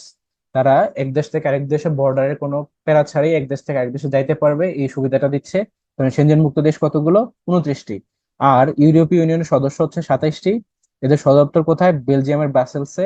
আর এই যে 27টা দেশের মধ্যে 20টা দেশ হচ্ছে ইউরোপীয় মুদ্রা ইউরো ইউজ করে, সেইটার কারণে এদেরকে বলা হয় ইউরোজোনভুক্ত দেশ। ওকে। আর এই মুদ্রার জনক হচ্ছে রবার্ট মান্ডেল বা মুন্ডেল, যাই বলো। আর এই যে ইউ যেটা, এটা সর্বশেষ সদস্য দেশ হচ্ছে ক্রোয়েশিয়া। ঠিক আছে। আবার যদি বলো যে আগে 19টার পরে ভাইয়া 20টা হইলো, এই 20 নম্বর কান্ট্রিটাও কিন্তু এই ক্রোয়েশিয়া। সেই তোমার এই যে ইউরো মুদ্রা লাস্ট নিয়ে নিছে। ওকে। নেক্সট আসো তোমার জিএসপি সুবিধা, যেটা বললাম ওই যে তখন, জেনারেলাইজড সিস্টেম অফ প্রেফারেন্স। তো এটা অনেকটা এরকম যে তোমার পণ্য রপ্তানিতে অগ্রাধিকারমূলক বাণিজ্য সুবিধা। ঠিক আছে, অস্ত্র বাদে বাকি সকল পণ্যের ক্ষেত্রে তোমার এই জিএসপি সুবিধা দিবে। ধরো ব্যাট ট্যাট কমাই দিবে, এই ধরনের ব্যাট থাকবে না, তুমি এক দেশ থেকে আরেক দেশে মালামাল নিতে পারবা, ট্রান্সফার করতে পারবা, কিনতে পারবা, এটাকেই বলা হয় কি? জিএসপি সুবিধা। তো বাংলাদেশ স্বল্পোন্নত দেশ থেকে 2026 সালে মুক্ত হয়ে উন্নয়নশীল দেশের মর্যাদা লাভ করলে যে জিএসপি সুবিধাটা হারাবে। কারণ এই জিএসপি সুবিধাটা শুধু হচ্ছে যে এলডিসি ভুক্ত দেশগুলোর জন্য বা স্বল্পোন্নত দেশগুলোর জন্য, যে তারা যাতে আমাদের দেশ থেকে এমনিতেই ফ্রিতে কেনাকাটা করতে পারে, আমরা বেশি ভ্যাট চার্জ করব না। কথা বুঝছো? বাট বাংলাদেশ যেহেতু তখন 26 সালের পরে কি হবে, উন্নয়নশীল দেশের মধ্যে চলে আসবে, তখন আর এই সুবিধাটা পাবে না। সেখানে যে কোশ্চেনগুলো ছিল এগুলো একটু তোমরা দেখবা। আহ ব্রেক্সিট কি জানো? ব্রেক্সিট, ব্রেক্সিট হচ্ছে তোমার এই যে সেনজেন এরিয়াভুক্ত, তারপর সেনজেন চুক্তি কি, এই যে অবাধ চলাচল সংক্রান্ত চুক্তি। আবার এটাকে বাণিজ্য লাগিত, সেনজেন কি বলছি, এরিয়া দিয়ে ঢুকা প্রবেশ ওইটা, হ্যাঁ, বর্ডার এরিয়া, সেই জন্য অবাধ চলাচল। আর সেনজেন এরিয়াভুক্ত নয় কোনটি? এই দেখো ব্রিটেন এটা ভুক্ত নয়, কারণ ব্রিটেন এই ব্রেক্সিট করে ফেলছে, ইউরোপীয় ইউনিয়ন থেকে তোমার ব্রিটেন ব্রেক্সিট করে ফেলছে, তাই এটা বলেছে। আচ্ছা, তারপরে আসো ডি8। ডি8 হচ্ছে ডেভেলপিং এইট। ঠিক আছে, এদের সদর দপ্তর কোথায়? তুরস্কের ইস্তাম্বুলে। আচ্ছা। আর এই তুরস্ক থেকে একটা জিনিস মাথায় আসছে, সেটা হচ্ছে 2023 সালে লুজান চুক্তির মেয়াদ শেষ হয়ে গেছে। তুরস্ক হচ্ছে তোমার একসময় তো অটোমান সাম্রাজ্য ছিল না? তো এই যে তোমার মানে এই জিনিসটা হয়েছিল কি, প্রথম বিশ্বযুদ্ধের পরে যখন হেরে যায়, তখন এই লুজান চুক্তির মাধ্যমে তার যে বিভিন্ন দেশগুলো ছিল তাদের আন্ডারে, অটোমান সাম্রাজ্যের আন্ডারে, এগুলা সব আলাদা আলাদা স্বাধীন দেশ হয়ে যায়। আর 2023 সালে এই লুজান চুক্তির মেয়াদ শেষ। এই জন্য অনেকে ভাবছিল যে এরপরে তারা চাইবে আবার ওই দেশগুলাকে নিজেদের আন্ডারে নেওয়ার জন্য, এক এক করে যুদ্ধ টুদ্ধ করে এইভাবে, বাট সেটা এখন করা হয় না, কারণ দেখতেছে অন্যান্য দেশ অনেক বেশি স্ট্রং হয়ে গেছে। Like it's not a good decision to do that. তারপর দেখো এই যে এখানে যে সদস্য দেশগুলো আছে 8টা, ডেভেলপিং এইট, এদেরকে মনে রাখার টেকনিক হচ্ছে বাপ মানাই তুমি সব। তোমাদের Bangladesh, Pakistan, Malaysia, Nigeria, Indonesia, তুরস্ক, মিশর, ইরান, এগুলা। ওকে।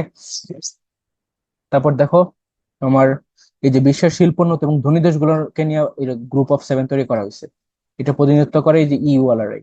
এটা কোনো সদপ্তর নাই। আর এশিয়ান ডেভেলপমেন্ট ব্যাংক হচ্ছে এডিবি, যেটা সদপ্তর হচ্ছে ফিলিপাইনের ম্যানিলাতে। মনে রাখবা। ওপেক কোথায়?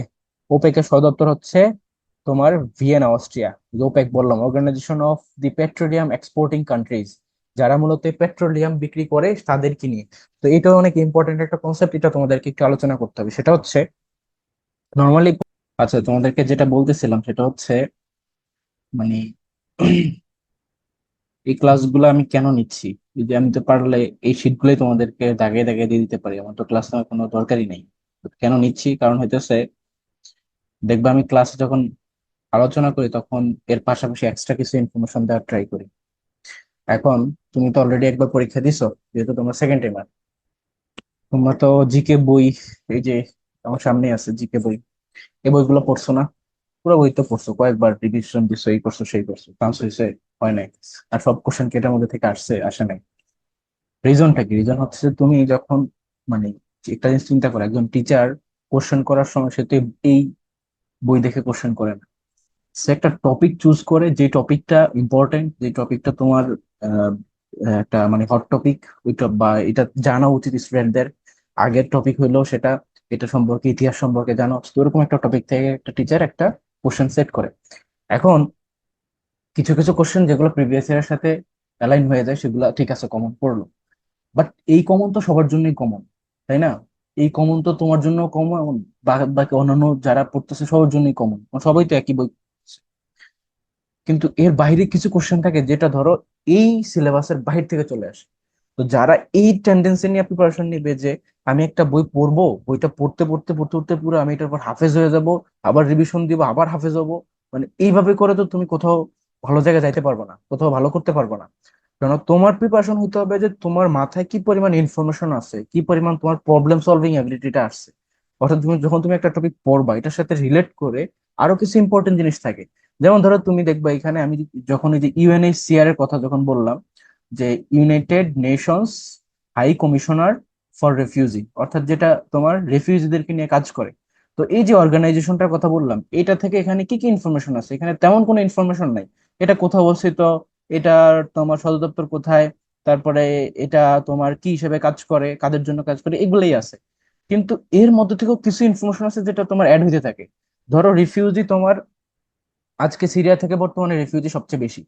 হইতে পারে যে তোমার আরেকটা দেশে এরকম সংকটাপন্ন হইলে তখন সেই দেশ থেকে মানুষজন বাইরে চলে আসতে পারে, তখন সেটা ইনফরমেশনটা হট টপিক হয়ে যাবে। বাট ওটা তো বইতে নাই। তো তোমার চান্স কিভাবে হবে? তুমি শুধু শুধু এটুকুই পড়ছো।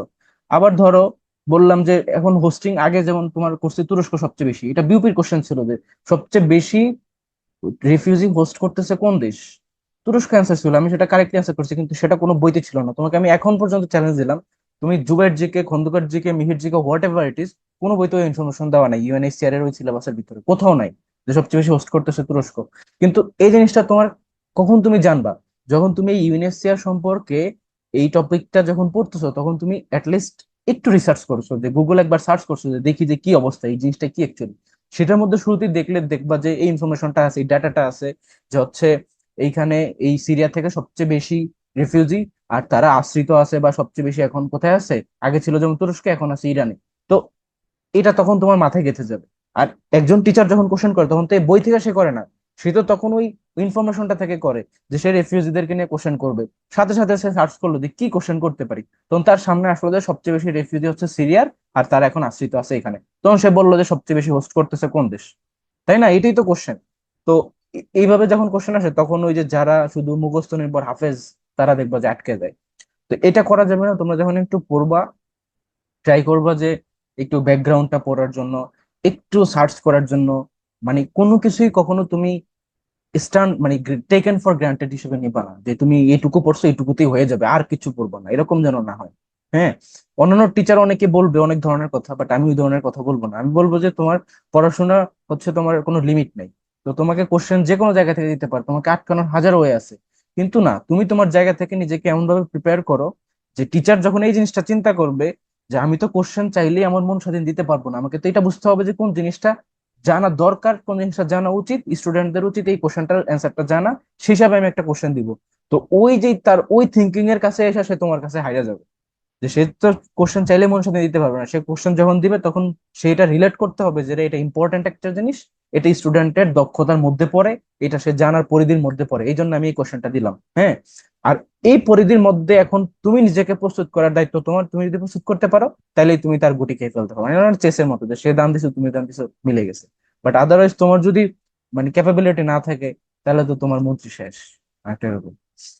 এনিওয়ে, নেক্সট আসো যে আমরা লাস্ট হচ্ছে এই যে ইউরোপিয়ান ইউনিয়নটা শেষ করছিলাম, জিএসপি সুবিধা কি সেটা পড়ছিলাম। আর দেখবে আমি পড়ানোর সময় কিন্তু তোমাদেরকে এভাবে বলে দিচ্ছি যে কোনটুকু পড়তে হবে কোনটুকু পড়তে হবে না, এই শীটটা তোমাদেরকে দিয়ে দিব, যতটুকু বলতেছি ততটুকু রেকর্ড ক্লাসটা দেখবা আর শীটটা পড়বা, এনাফ। ঠিক আছে? একজন স্টুডেন্টের কাজ হচ্ছে যে, মানে আমি এটা আমার লাইফে সবসময় করি, সেটা হচ্ছে যে আমার একাডেমিক লাইফেও যদি বলো যে ভাই আপনি আমাদেরকে পড়াচ্ছেন পুরা সিঙ্গেল হ্যান্ডেডলি সবকিছু সামলাইতেছেন, 3 বছর স্টুডেন্ট পড়াচ্ছি, জাহাঙ্গীরনগরে আমার স্টুডেন্ট পড়া, যেখানে যে সেখানে আমার স্টুডেন্টরা আসে, হঠাৎ করে পাশে থেকে সালাম দেয়, পিছন থেকে সালাম দেয়, সামনে থেকে দেখা হলে সালাম দেয়।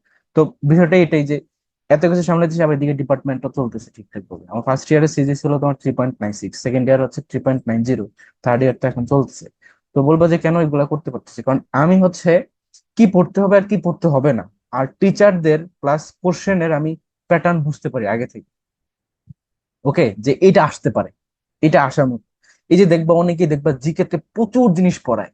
হ্যাঁ, আমি এতটুকু বলতে পারি যে যে এত কিছু পড়াইতেছে সেও আমার সাথে পরীক্ষা বসবে, আর আমি সিলেক্টিভ বইতে পড়তেছি, আমিও তার সাথে বসবো, সে আমার ধারে কাছেও থাকতে পারবে না মার্কিং এর দিক থেকে। যেটা সত্যি কথা, আমি চ্যালেঞ্জ দিয়ে বলতে পারি। আমার সাথে ফ্রেন্ডরাই তো এখন বড় বড় কোচিং সেন্টারে পড়ায়। তো আমি তো দেখি তারা যেভাবে পড়ায়। তো এই জিনিসটা বুঝবা যে কোশ্চেন সম্পর্কে তোমার একটা ইনসাইট তৈরি করতে হবে যে কিভাবে কোন জিনিসটা ইম্পর্টেন্ট, কোনটা আসতে পারে কোনটা না আসতে পারে, এটা সম্পর্কে একটু বোঝাপড়া করতে হবে নিজের সাথে, দেন গিয়ে পড়বা।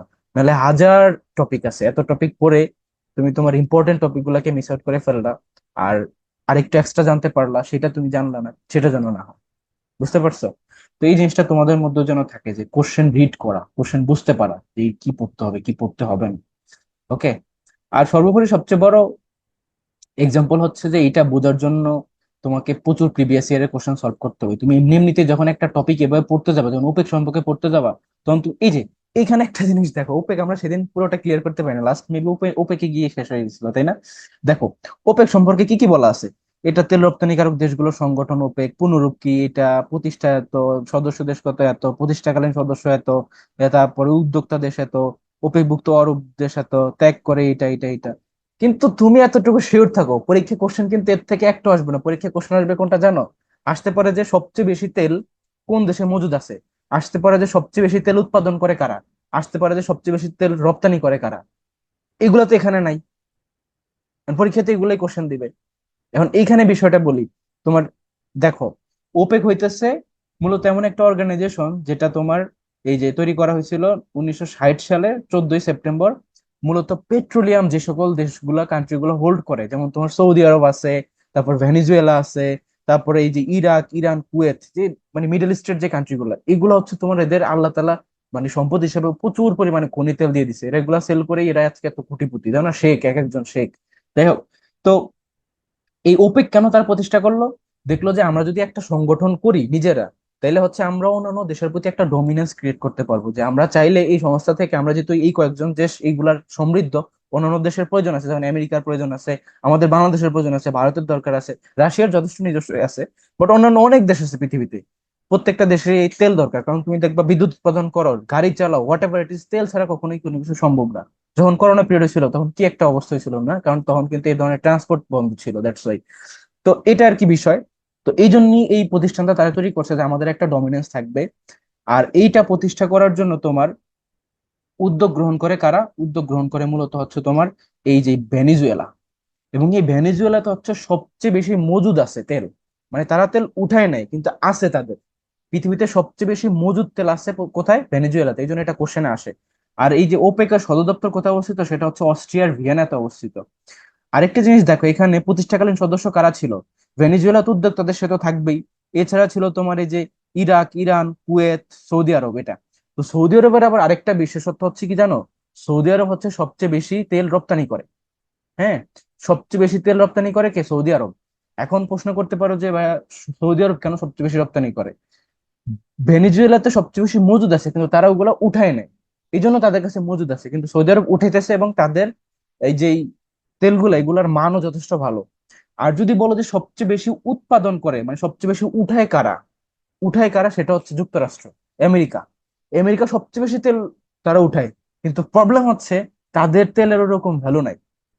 কেন ভ্যালু নাই? কারণ ধরো তাদের তেলগুলো উঠানো হয় অনেকটা উপর লেভেল থেকে, মাটির নিচেই, বাট একটু কম গভীরতা থেকে। আর এই যে তোমার এই যে ইরাক ইরান কুয়েত এবং সৌদি আরবের যেটা সবচেয়ে বেশি রপ্তানি করে, এই জন্যই তাদের তেল হচ্ছে অনেক ডিপ লেভেল, এবং ওই তেলগুলো হচ্ছে খুবই তোমার মানে মানে খুবই ভালো তেল। ওকে, পেট্রোলিয়াম হিসেবে ওগুলো যথেষ্ট ভালো মানের। দ্যাটস ওগুলোর ডিমান্ড বেশি। ইভেন আমেরিকাই সৌদি আরব থেকে তেল কিনে। কেন? সৌদি আরবের এইভাবে তারা প্রোটেক্ট করতেছে, তাই না? এই যে এত ভালো সুসম্পর্ক কিভাবে? এই যে তেল পাচ্ছে, জ্বালানি পাচ্ছে, এগুলোর কারণেই তো। তো বিশেষত্বটা হচ্ছে এটাই, যে সবচেয়ে বেশি তেল মজুদ আছে ভেনেজুয়েলাতে, সবচেয়ে বেশি রপ্তানি করে সৌদি আরব, কারণ তাদের তেলের মান ভালো। আর সবচেয়ে বেশি উৎপাদন করে কারা? আমেরিকা। যদিও তারা নিজেরাই অন্যান্য দেশ থেকে আবার কিনে। তো এই হচ্ছে সিনারিও। তো তুমি যখন পড়বা, এরকম বই হাজার বার পড়ো না পড়ো, তোমার যদি এই ইনফরমেশন গুলো, এক্সট্রা ইনফরমেশন গুলো পরীক্ষা না জানা থাকে, তাহলে তো তুমি শেষ।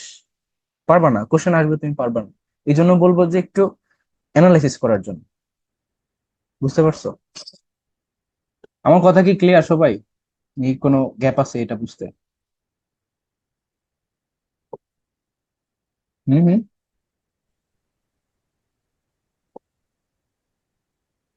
বলো, কোনো প্রবলেম আছে এই যে ওপেক সম্পর্কে ধারণাতে কোনো ইয়ে আছে কিনা? এনিথিং? এটা থেকে কোশ্চেন আসে প্রচুর। এই যে দেখো, এখানে কোশ্চেন আছে ডিরেক্ট, দেওয়া আছে প্রিভিয়াস ইয়ারের কোশ্চেন, যে বিশ্বের সর্ববৃহৎ তেলের রিজার্ভ রয়েছে কোন দেশে? ভেনিজুয়েলায় রিজার্ভ আছে, বুঝো। মধ্যপ্রাচ্য কোন দেশ সবচেয়ে বেশি খনিজ তেল মজুদ আছে? তো এটা মধ্যপ্রাচ্য যেহেতু বলে দিচ্ছে, তাইলে ভেনেজুয়েলা হবে না, তাইলে হবে সৌদি আরব, কারণ এটা স্পেসিফিক অপশন তোমাকে লিমিটেড করে দিছে, এই জন্য এটা। রপ্তানিকারক সংস্থা কোনটা? ওপেক। আচ্ছা, ওপেক পেট্রোলিয়াম নিয়ে কাজ করে, এগুলা বলা আছে এখানে। ওপেক কাজ করে, ওপেক প্রতিষ্ঠাকালীন সময় উদ্যোগ গ্রহণ করছিল কারা? ভেনেজুয়েলারা। তারপরে ওপেক গঠিত হয় 60 সালে। সর্বপ্রথম ওপেকের সদর দপ্তর কোথায় স্থাপিত হয়? সেটা জেনেভাতে হয়। তো এটা তো অতটা ইম্পর্টেন্ট না, বাদ দিতে পারো। তারপর দেখো, বর্তমানে সদর দপ্তর কোথায় অবস্থিত? সেটা হচ্ছে অস্ট্রিয়ার ভিয়েনাতে। আচ্ছা, তারপরে তোমার দেখো যে উম, আচ্ছা, বাকি ইনফরমেশন গুলো এখানে নাই, ঠিক আছে? তো তোমরা ওগুলা মনে রাখো, যে কথাগুলো বললাম এগুলা থেকে কিন্তু বিউপিতে কোশ্চেন আসছে। দেন হচ্ছে আরেকটা অর্গানাইজেশন, দ্যাট ইজ বিমস্টেক, যেটা হচ্ছে বঙ্গোপসাগরীয় অঞ্চলের অর্থনৈতিক জোট। এইটা কত সালে প্রতিষ্ঠিত হয়েছে? তোমার দেখো, যে প্রাকৃতিক সম্পদ ও মানব সম্পদের যথাযথ ব্যবহারের ক্ষেত্রে পারস্পরিক সহযোগিতা বাড়াতে 6 জুন 1997 সালে গঠিত হয় এই বিমস্টেক। এখানে মূলত এই যে বিমস্টেকের এগুলা দিয়ে তোমার নামগুলো মনে রাখা যায়: Bangladesh, Bharat, Sri Lanka, Thailand economic cooperation BIMSTEC নামে নতুন উপ আঞ্চলিক জোট হয়, যেটা পরবর্তীতে নাম পরিবর্তন করে বিমস্টেক করা হয় আর কি, ঠিক আছে? তো এই যে বিমস্টেকের পূর্ণরূপটা তোমরা মনে রাখবা, সেটা হচ্ছে বে of Bengal initiative for multi sectoral technical and economic cooperation. পরীক্ষা আসে এটা, ঠিক আছে? আর এটা সদর দপ্তর কোথায় অবস্থিত? ঢাকায়, বাংলাদেশ অবস্থিত। তো এই এইটুকু ইনফরমেশন জানাই জরুরি, বাকিগুলো তোমরা বাদ দিতে পারো, আর দরকার নেই। আচ্ছা, বিমস্টেকের যে সদস্য দেশভুক্ত যারা রয়েছে সেটা মনে রাখার জন্য টেকনিক হচ্ছে কি, দেখো যে বিএনবিটি সিম, অর্থাৎ Bangladesh, Nepal, Bhutan, Thailand, Sri Lanka, India and Myanmar, এই হচ্ছে বিমস্টেকের সদস্যগুলা। তো শুধু সদস্যটা মনে রাখবা, সদর দপ্তরটা যেহেতু ঢাকাতে স্পেসিফিক সেজন্য এটা মনে রাখা জরুরি। আর পুনরূপটা মনে রাখবা, 97-তে প্রতিষ্ঠা করা হয়েছে, এটুকু মনে রাখবা, শেষ। আর প্রিভিয়াস এর কোশ্চেন গুলো এখানে আছে, সেই জন্য এটা। সিডেপ দেখো, সেটা হচ্ছে centre on integrated rural development for Asia and Pacific. এটারও সদর দপ্তর কোথায় অবস্থিত? ঢাকাতে অবস্থিত, চামেলি হাউসে। এই জন্য এটাও স্পেসিফিকলি মনে রাখতে হবে। ওকে। আচ্ছা, সদস্য দেশ হচ্ছে 15টা। তোমাদের এই 15টা মনে রাখার দরকার নেই, তোমরা জাস্ট কয়টি, 15টি এটা মনে রাখবা। তারপর দেখো যে রাজনৈতিক প্রতিষ্ঠানাদি, অর্থাৎ পলিটিক্যাল অর্গানস, এখানে দেখো আরব লীগের কথা বলা আছে। তো আরব লীগের সময় তোমার এই যে আরব লীগের ভাষা কি? আরবি। মূলত এইটার নাম কেন আরব লীগ, বা এই যে এই আরব লীগ কেন বলা হচ্ছে? কারণ এদের এই ভাষা থেকেই মূলত আসে, যাদের ভাষা আরব তারাই হচ্ছে আরব লীগের মধ্যে সদস্য মেনলি। ওকে। আচ্ছা, আর প্রতিষ্ঠাকালীন সময় সদস্য ছিল 60টি, শুধু এতটুকু পড়বা। রাইট নিউ সদস্য হচ্ছে 22টি, শেষ, বাকিগুলা বাদ, ঠিক আছে? আরব বসন্ত কোথায় হয় এটা বলতে পারবা? এই কোশ্চেনটা প্রচুর ইম্পর্টেন্ট। আরব বসন্ত, বলো তো, আরব বসন্ত কোথায় হয়? যেহেতু রিলেট করা যাচ্ছে নামটা, এই জন্য এটা জিজ্ঞেস করলাম। Sorry। আরব বসন্ত সূচনা হয় কোথায়? আরব বসন্ত, এটা হয় হচ্ছে তিউনিসিয়াতে। এই যে তিউনিসিয়াতে, তিউনিসিয়া। ওকে, আরব বসন্ত। নেক্সট দেখো তোমার, এইখানে তোমার একটা জিনিস খেয়াল করো, এই যে আরব বসন্ত মূলত কেন, মানে আরব লীগ কেন হইছে? এটা হইছে মূলত তোমার এই যে ইসরায়েলের যে আগ্রাসন, এটার উপর বেস করে এটা মূলত কাজ করে। কিন্তু আরব লীগের এরা বারবার হারছে ইসরায়েলের সাথে, বারবার। যতবার এরকম আরব ইসরায়েল যুদ্ধ হয়েছে ততবার হারছে। আর এখানে যে দেখো, মিশরকে তারা বহিষ্কার করছিল একবার। কেন বহিষ্কার করছিল জানো? কেননা মিশর তখন ইসরায়েলকে স্বীকৃতি দিছিল, এই জন্য তাকে একবার বহিষ্কার করে দিছে। কিন্তু এটা সদর দপ্তর কোথায় অবস্থিত? কায়রো, মিশরে অবস্থিত। এই প্রথম সম্মেলন এখানে হয়। আর ওআইসি থেকে তোমাদের প্রচুর কোশ্চেন আসে, ওআইসিটা খুবই ইম্পর্টেন্ট, স্টার মার্ক দিয়ে রাখতে পারো। ওআইসি হচ্ছে অর্গানাইজেশন অফ ইসলামিক কোঅপারেশন। এটা মুসলিম দেশগুলোকে নিয়ে তৈরি। এটা তোমার দেখো, এই যে 1969 সালের সেপ্টেম্বরে মরক্কোর রাজধানী রাবাতে মুসলিম দেশের রাষ্ট্রপ্রধানদের এক শীর্ষ সম্মেলনে মুসলিম উম্মার স্বার্থ রক্ষার জন্য ইসলামী সম্মেলন সংস্থা গঠিত হয়, অর্থাৎ এটা গঠিত হয়। ওকে। আর এটার সদর দপ্তরটা ইম্পর্টেন্ট, এটা হচ্ছে জেদ্দা, সৌদি আরবে। এবং তোমার এখানে দেখো যে বাংলাদেশ কবে এটা সদস্যপদ লাভ করে, সেটা হচ্ছে এখানে দেখো 23 ফেব্রুয়ারি 1974। খুবই ইম্পর্টেন্ট এই কোশ্চেনটা। কেন ইম্পর্টেন্ট দেখো, এই যে 22 ফেব্রুয়ারি 1974 সালে কি ঘটনা ঘটছে? 22 ফেব্রুয়ারি হচ্ছে পাকিস্তান বাংলাদেশকে স্বীকৃতি দিছে। শুরুতেই কিন্তু পাকিস্তান বাংলাদেশকে স্বীকৃতি দেয় নাই, স্বাধীনতার পর পর কিন্তু দেয় নাই। কবে দিছে দেখো, 74-এ দিছে স্বাধীন স্বাধীন দেশ হিসেবে স্বীকৃতি। তো পাকিস্তান কিন্তু ওআইসিতে আগে থেকে সদস্যভুক্ত ছিল। তো স্বাধীনতার পরে, 71-এর পরে বাংলাদেশ বারবার চাইছে ওআইসিতে সদস্যভুক্ত হওয়ার জন্য, কিন্তু পাকিস্তান বারবার ভেটো দিচ্ছিল। যে না এটা হইতে পারবে না।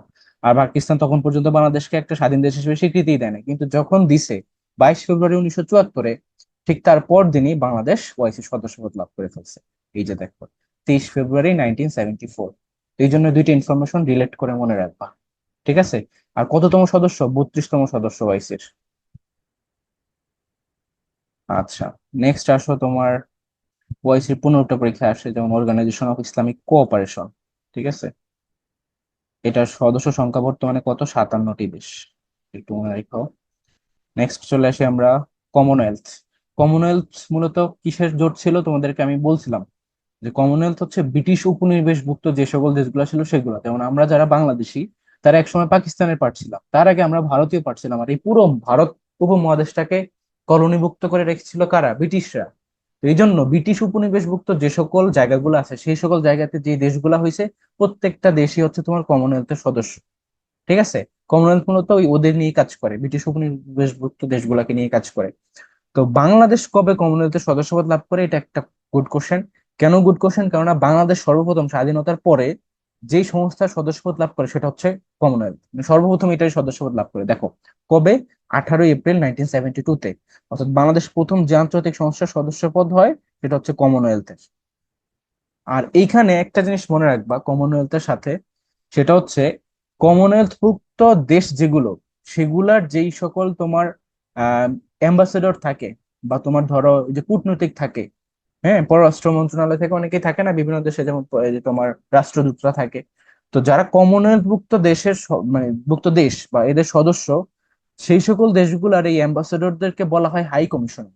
কি বলা হয়? High commissioner. তাদেরকে অ্যাম্বাসেডর বলা যায় না, হাই কমিশনার। মনে থাকে যেন। আবারও বলতেছি যে হাই কমিশনার বলা হয়। তো ধরো বাংলাদেশের যেই রাষ্ট্রদূত আমেরিকাতে আছে তাকে তুমি কি বলবা? তাকে কি অ্যাম্বাসেডর বলবা না হাই কমিশনার বলবা?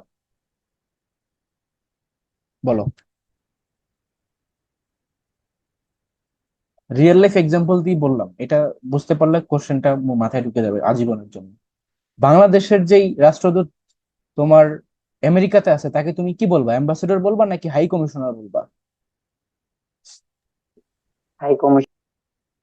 হাই কমিশনার বলবা, কারণ নাকি বাংলাদেশ যেহেতু কমনওয়েলথভুক্ত একটা দেশ তাই। কিন্তু আমেরিকার যিনি বাংলাদেশে আছে, বাংলাদেশে যিনি অবস্থান করতেছে তাকে তুমি কি বলবা? তাকে কি হাই কমিশনার বলা যাবে? বলো। শুনি নাই তো। তাকে কি বলবো বলো? চ্যাটে লিখো, নাইলে মুখে অ্যান্সার করো। অ্যাম্বাসেডর। রাইট, তাকে বলতে হবে যে অ্যাম্বাসেডর। ওকে। আচ্ছা, নেক্সট আসো, যে হচ্ছে তোমার আরো কিছু ইনফরমেশন আছে এখানে, যে এই কমনওয়েলথের সদস্য মানে সদর দপ্তর কোথায়? লন্ডনের মার্লবোরা। এটা ইম্পর্টেন্ট না অতটা। সদস্য সংখ্যা 56টি। তারপর তোমার এটা বাংলাদেশ 34তম সদস্য, এটুকু মনে রাখলেই হবে। আর এই যে এখানে দেখো এদের রাষ্ট্রদূতকে কি বলা হয়? হাই কমিশনার বলা হয়। এখানে স্পেসিফিক বলা আছে, তো যতটুকু মার্ক করা আছে শুধু ততটুকুই পড়ো, এক্সট্রা দরকার নাই। আচ্ছা, সিআইএস। সিআইএস টা আগে খুব একটা ইম্পর্টেন্ট ছিল না, বাট ইদানিং ইম্পর্টেন্ট। কেননা এই যে তোমার ধরো নেটো আছে না, নেটো নেটো যে দিক থেকে ইম্পর্টেন্ট হয়ে গেছে, সেদিক থেকে সিআইএস ও ইম্পর্টেন্ট হয়ে গেছে।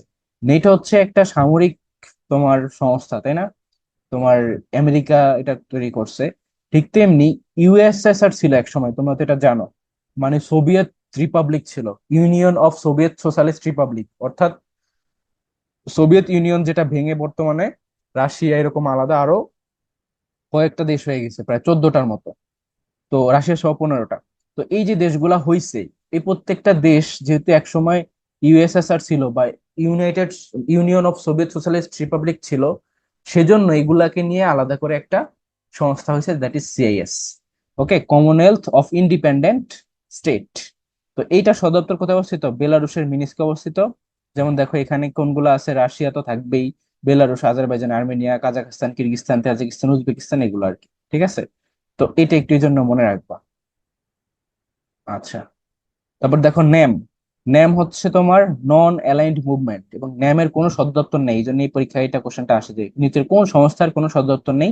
That is name, non aligned movement, ঠিক আছে? আচ্ছা, তারপরে আসো তোমার এটার সম্পর্কে শুধু এতটুকু জানো তাইলেই হবে। নামের পুনরূপটা জানবা, আর এটার কোনো সদর দপ্তর নেই, এটুকু জানলেই হবে। দেখি কোশ্চেনটা আসছে কিনা কোথাও। তারপর দেখো সার্ক। তো সার্ক আগে খুব একটা ইম্পর্টেন্ট ছিল না, but right now it's very important. Okay, কেন ইম্পর্টেন্ট বলি সেটা হচ্ছে, আগে তো রেজিম ছিল আওয়ামী লীগ পন্থী, তাই না? এখন তো তোমার রেজিম হয়ে গেছে, বিএনপি হয় না, বাট ইনডিরেক্টলি বিএনপি রেজিমই চলতেছে। তো সার্ক হচ্ছে এই জন্য ইম্পর্টেন্ট। সার্কের উপকার কে বলতে পারবা, বা এটার প্রতিষ্ঠাতাকে? বলো। এটা জানা উচিত তোমাদের, সার্কের প্রতিষ্ঠাতা কি। জিয়াউর রহমান। হ্যাঁ, জিয়াউর রহমান, ঠিক আছে। দেখো এই কোশ্চেনটা ইউনিভার্সিটিতে আসে, কিন্তু এই কোশ্চেন প্রচুর। সার্কের তোমার কোথায়, রূপকার রূপকার, এই যে সার্কের রূপকার কে ছিলেন, রাজশাহী ইউনিভার্সিটি কোশ্চেন, জিয়াউর রহমান, ঠিক আছে। তো দেখো আমরা এটা সম্পর্কে একটু পড়বো ইন ডিটেলসে। সার্ক হচ্ছে তোমার South Asian association for regional Cooperation. পুনরূপটা কয়েকবার পড়বা, এটা অনেকেই ভুল করে, পুনর পরীক্ষা আসে। এইটা প্রতিষ্ঠা হয় 1985 সালের 8ই ডিসেম্বর, এবং সার্ক সচিবালয় অবস্থিত কোথায়? নেপালের কাঠমান্ডুতে। সদস্য দেশ হচ্ছে 8টি, মনে রাখার কৌশল হচ্ছে বিএনপি জ্যাম্বিয়ে। সার্কের সদস্যটা মনে রাখার কৌশলই হচ্ছে বিএনপি জ্যাম্বিয়ে। বাংলাদেশ, নেপাল, পাকিস্তান, ইন্ডিয়া, শ্রীলঙ্কা, মালদ্বীপ, ভুটান এন্ড আফগানিস্তান। এটা প্রথম মহাসচিব হচ্ছে আবুল হাসান।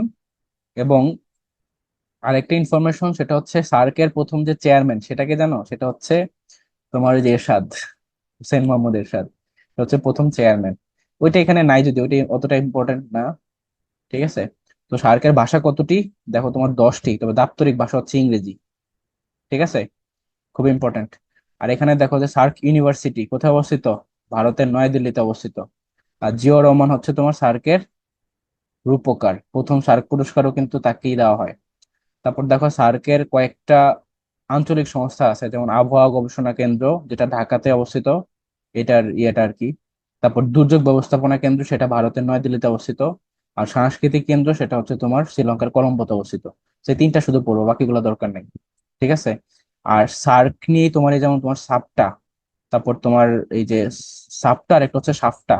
এটা কি? এটা হচ্ছে তোমার এই যে এই দেশগুলো আছে এদের মধ্যে বাণিজ্য উদারীকরণ করার জন্য, অর্থাৎ তারা এই সার্কভুক্ত যে দেশগুলো আছে তারা ধরো ফ্রি ট্রেড করতে পারবে, এরকম একটা সুযোগ।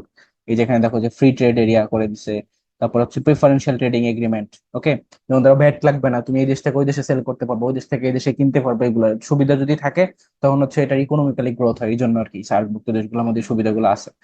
আচ্ছা, তো সার্কের থেকে অনেক কোশ্চেন আসছে প্রিভিয়াস ইয়ারে, তুমি দেখো একটু। এটা পুনর থেকে কোশ্চেন আসছে, যেমন South Asian association for regional cooperation.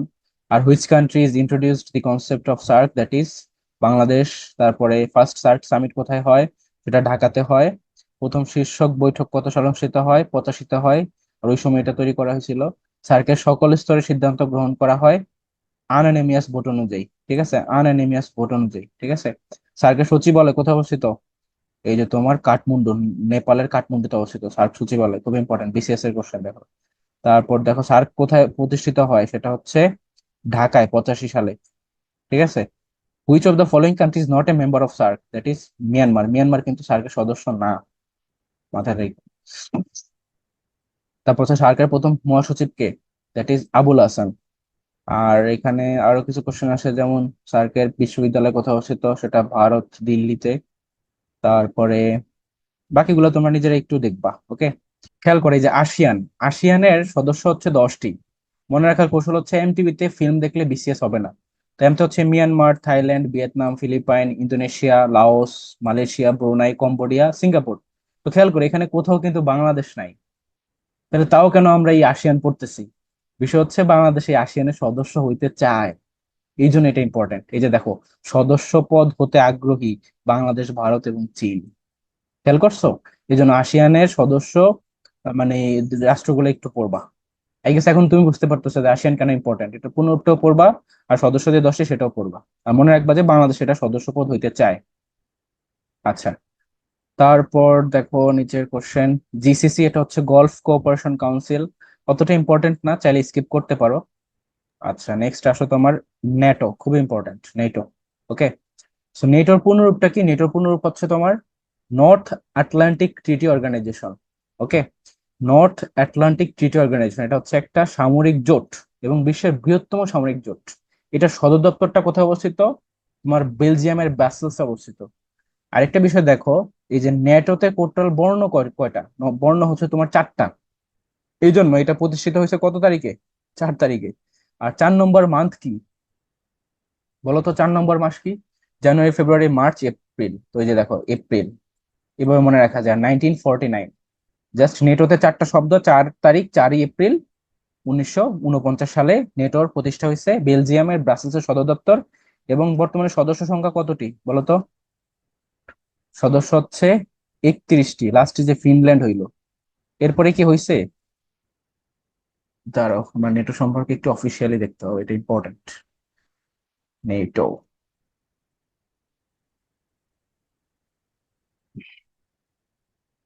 হ্যাঁ লাস্ট আরেকটা হয়েছে দেখো, এখন 32 মেম্বার হয়ে গেছে, 32টি। ওকে, উইকিপিডিয়াটা দেখি, ভিতরে ঢুকলে পাওয়া যাবে। দেখো এই হচ্ছে সেটার logo, নেটোর logo, north Atlantic treaty organization.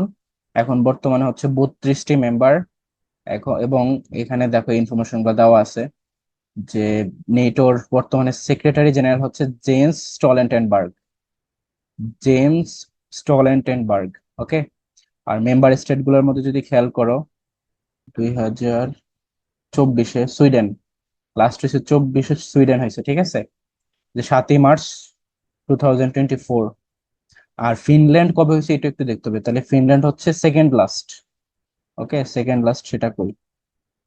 Finland, Finland, Finland, Finland, এই যে দেখো ফিনল্যান্ড, এটা হচ্ছে 2023-এর 4 এপ্রিল। 2023-এ হচ্ছে গিয়া ফিনল্যান্ড হয়েছে।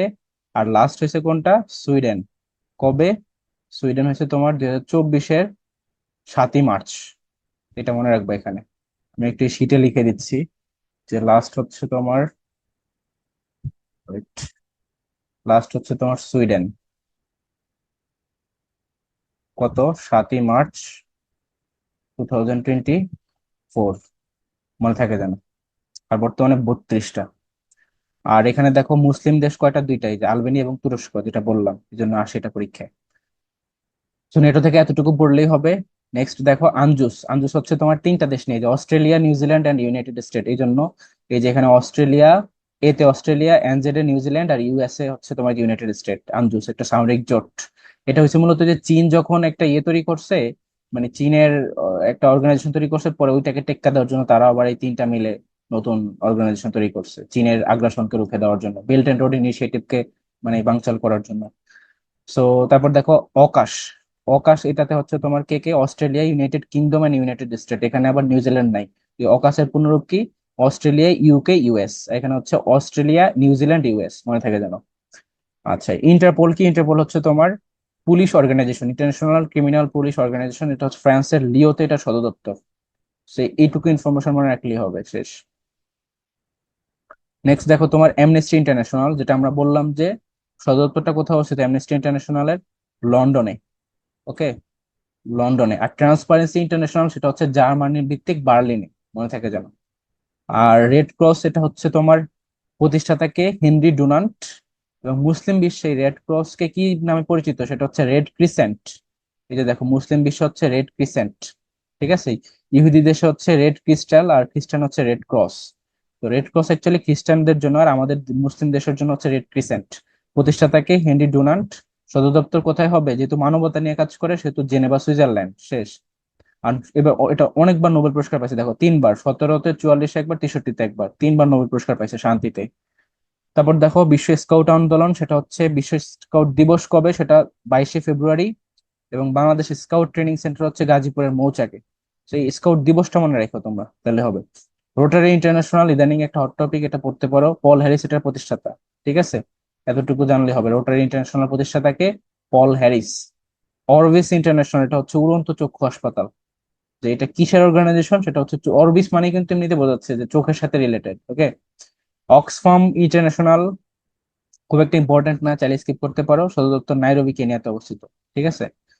আর লাস্ট কি কি আছে দেখি। ওকে, আন্তর্জাতিক পরিবেশ ইস্যু এবং পরিবেশবাদী সংগঠন, যেমন দেখো তোমার ডাব্লিউএমও। এইটা হচ্ছে কি ওয়ার্ল্ড মেট্রোলজিক্যাল অর্গানাইজেশন। কোথায় অবস্থিত? সুইজারল্যান্ডের জেনেভাতে অবস্থিত। ডাব্লিউ দিয়ে শুরু, ও দিয়ে শেষ, ওই টেকনিক। আর মেট্রোলজি শব্দটা কিসের সাথে রিলেটেড? এটা হচ্ছে ওয়েদার, ওয়েদারের সাথে রিলেটেড, ওয়েদার। চট্টগ্রাম ইউনিভার্সিটির কোশ্চেন ছিল যে মেট্রোলজি কিসের সাথে সম্পর্কিত, ওয়েদার ফোরকাস্টিং, মনে থাকে যেন। আর ইউএনইপি যেটা হচ্ছে এনভায়রনমেন্ট প্রোগ্রাম, সেটা নাইরোবিতে সদর দপ্তর অবস্থিত, দ্যাটস ইট। গ্রিন পিস হচ্ছে একটা নেদারল্যান্ড ভিত্তিক আন্তর্জাতিক পরিবেশবাদী সংগঠন, ঠিক আছে, আমস্টারডামে এটা সদর দপ্তর। আর ভি 2 বা ভালনারেবল 20 হচ্ছে কি বৈশ্বিক জলবায়ু পরিবর্তন ঝুঁকিতে থাকা দেশসমূহদেরকে নিয়ে গঠিত হচ্ছে ভালনারেবল 20 বা ভি 2, ঠিক আছে। বাংলাদেশের অর্থমন্ত্রী সভাপতিত্ব দায়িত্ব পালন করে 2020 থেকে 22 এই সময়। আর আইপিসিসি এটা হচ্ছে inter governmental panel on climate change. এই আইপিসিসি থেকে যেহেতু কোশ্চেন আসছিল, ঠিক আছে। এই যে দেখো, ডাব্লিউএমও মানে ওয়ার্ল্ড মেট্রোলজিক্যাল অর্গানাইজেশন এবং ইউএনইপি সম্মিলিত নামকে কি বলা হয়? আইপিসিসি বলা হয়। এই কোশ্চেনটা তোমার যে উত্তর আসছিল, এই দুটাকে একত্রে কি বলা হয়? আইপিসিসি বলা হয়। ওকে, নেক্সট আসো তোমার ইউএনএফসিসিসি। ওই যে বললাম না তিনটা সিসি, এটা থেকে কি অর্গানাইজ করা হয়? কোপ, কোপ অর্গানাইজ করা হয়। সো এইটা পড়তে হবে যে ইউএনএফসিসির অবস্থান কোথায়? রিও ডি জেনিরো, ব্রাজিল অবস্থিত, সদর দপ্তর জার্মানির বনে, এই আর কি। আর এটা থেকে কোপ অর্গানাইজ করা হয়। কোপ হচ্ছে কনফারেন্স অফ পার্টিজ। লাস্ট কোপ কোথায় হয়েছে, নেক্সট কোপ কোথায় হবে, এগুলো পড়তে হবে আমাদেরকে। লিখে দিচ্ছি, লাস্ট কোপ এবং নেক্সট কোপ, এগুলা থেকে কোশ্চেন আসে বিউপিতে। নেক্সট হচ্ছে তোমার ফ্রাইডে ফর ফিউচার। এটা কি? এটা হচ্ছে স্কুল শিক্ষার্থীদের জন্য এক সপ্তাহে, সপ্তাহে একদিনের পরিবেশ কর্মসূচি, এটা হচ্ছে Fridays for future. Green belt movement, এটা কি পরিবেশ উন্নয়ন বিষয়ক বেসরকারি সংস্থা। আচ্ছা, ই8 হচ্ছে তোমার খুব ইম্পর্টেন্ট। ই8 কারা? ই8 হচ্ছে তোমার পরিবেশ দূষণকারী 60টি দেশ এবং একটি সংস্থা, এটাকে বলা হয় ই8। কে কে আছে দেখো, ব্রাজিল, রাশিয়া, ভারত, চীন, দক্ষিণ আফ্রিকা, যুক্তরাষ্ট্র, জাপান এবং ইইউ, ইউরোপীয় ইউনিয়ন। ওকে, তারপর দেখো তোমার এখানে যেমন আছে রামসার কনভেনশন, খুব ইম্পর্টেন্ট। রামসার কনভেনশন এটা কোথায় হয়? এটা ইরানে হয়। তো রামসার সাইট থেকে তোমার বিউপিতে কোশ্চেন আসছিল আমাদের সময়, যে বাংলাদেশের রামসার সাইট কোনটি বা কয়টি। তো রামসার সাইট হচ্ছে বাংলাদেশে বর্তমানে অফিসিয়ালি দুইটি, একটা সুন্দরবন আর একটা হচ্ছে টাঙ্গুয়ার হাওর। আর আরেকটা তোমার অ্যাপ্লাই করছে রামসার সাইট হিসেবে ঘোষণা করার জন্য, বাট সেটা এখনো স্বীকৃত হয় নাই, দ্যাট ইজ হাকালুকি হাওর। কথা বুঝছো? এই আর কি। তো যদি পরীক্ষা আসে যে কয়টি বর্তমানে, তাহলে তিনটি দিবা। ওকে। আর এই যে রামসার কনভেনশন এটা কোথায় স্বাক্ষরিত হয়? ইরানের স্বাক্ষরিত হয়, মনে থাকে যেন। আর এই রামসার সাইট থেকে বিউপিতে কোশ্চেন আসছিল, আবারও বলে দিচ্ছি, আমাদের সময় আসছিল। কোপ, ওই যে কনফারেন্স অফ পার্টিস, কারা আয়োজক?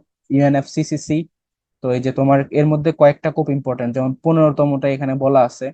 তো আমরা কোপ সম্পর্কে একটু সার্চ করি, দেন আমরা নেক্সট পার্টে যাব। কোপ সম্পর্কে একটু পড়তে হবে বা ভিজুয়ালাইজেশন করে দেখতে হবে যে কোপ জিনিসটা কি অ্যাকচুয়ালি।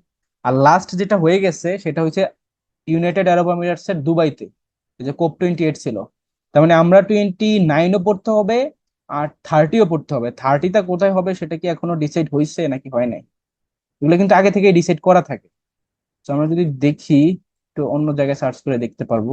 এটা এটা মনে রাখো কিন্তু, যে এই যে 29তম কোপ কোথায় হবে, সেটা হচ্ছে আজারবাইজানের বাকুতে হবে, আজারবাইজানের রাজধানী বাকুতে হবে, নভেম্বরে।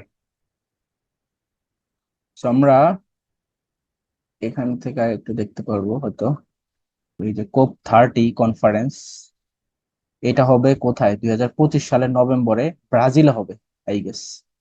দি 2025, sorry 2025 UN climate change conference, COP 30 will convene in November 2025 in Brazil.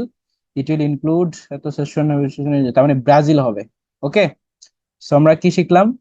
যে কোপ যেটা রিসেন্ট, যেটা 29তম, সেটা হবে নভেম্বরে আজারবাইজানের বাকুতে। আর আমরা 30টাও জেনে রাখলাম, নেক্সটটা সেটা হবে কোথায়? সেটা হবে গিয়া তোমার ব্রাজিলে। পরীক্ষা আসে কিন্তু। তখন এখন প্রশ্ন করতে পারো, যারা ধরো শুধু বই পড়বে, বই থেকে কোপ সম্পর্কে বলা আছে কি, এই যে এখানে দেখো 15 সম্পর্কে বলা আছে, কিন্তু সে নেক্সটটাও জানে না, রিসেন্ট যেটা সামনে হবে সেটাও সম্পর্কে জানে না, তাহলে কেমনে হবে? এই জন্য আমাদেরকে পড়তে হবে এটা। তো আমি একটু লিখে দিচ্ছি, 29th কোপ, এটা হবে তোমার নভেম্বর 2024, কোথায়? Baku, Azerbaijan, Azerbaijan. লিখা বুঝে নিও, ঠিক আছে। এটা হচ্ছে একটা। আর 30তম যেটা, সেটা কই লিখবো? এখানে লিখি। আর 30তম যেটা কোপ, সেটা হবে ব্রাজিলে। ওকে, এই আর কি। নেক্সট আসো তোমার NPT, non proliferation nuclear non proliferation treaty. যে এনপিটি মানে হচ্ছে নন প্রলিফারেশন ট্রিটি। তো এটা থেকে যেহেতু কোশ্চেন আসছিল, ওই যে বললাম যে নিচের কোনটি পারমাণবিক নিরস্ত্রীকরণের জন্য রিলেটেড, সেখানে এনপিটি ছিল, সিটিবিটি ছিল, তারপরে এই যে ওপিসিডাব্লিউ ছিল, আরেকটা কি যেন অপশন ছিল। তো এই জন্য এটা একটু মনে রাখবা যে এগুলা কি নিয়ে কাজ করে। এনপিটি তোমার পারমাণবিক অস্ত্র বিস্তার রোধ করার জন্য কাজ করে, সিটিবিটি এটাও বিস্তার রোধ করার জন্য কাজ করে, ওপিসিডাব্লিউ এটাও কাজ করে, এই আর কি। আর আরেকটা বিষয় যেটা, যে তোমরা হয়তো কোশ্চেন করতে পারো যে ভাইয়া এগুলা নিয়ে এত ভয়, তাহলে এই পারমাণবিক অস্ত্র কেন দরকার, ওয়াই? এটার তো খারাপ দিক আমরা জানি, এটার ভালো দিক কি? ভালো দিকও তো অবশ্যই আছে। পারমাণবিক অস্ত্রের কোনো ভালো দিক তোমার মাথায় কি কাজ করে বলো তো দেখি, কি মনে হয় কেন পারমাণবিক অস্ত্র দরকার আছে?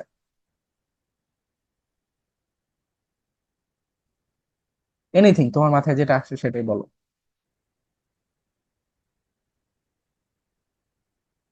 No idea? নোবা, সাকিব, তাসমিন, তারপরে শারমিন বলো। আর হচ্ছে নিশাত বলতে পারো, এনিথিং। পারমাণবিক অস্ত্র দিয়ে লাভটা কি? কোনো লাভ নেই এটার।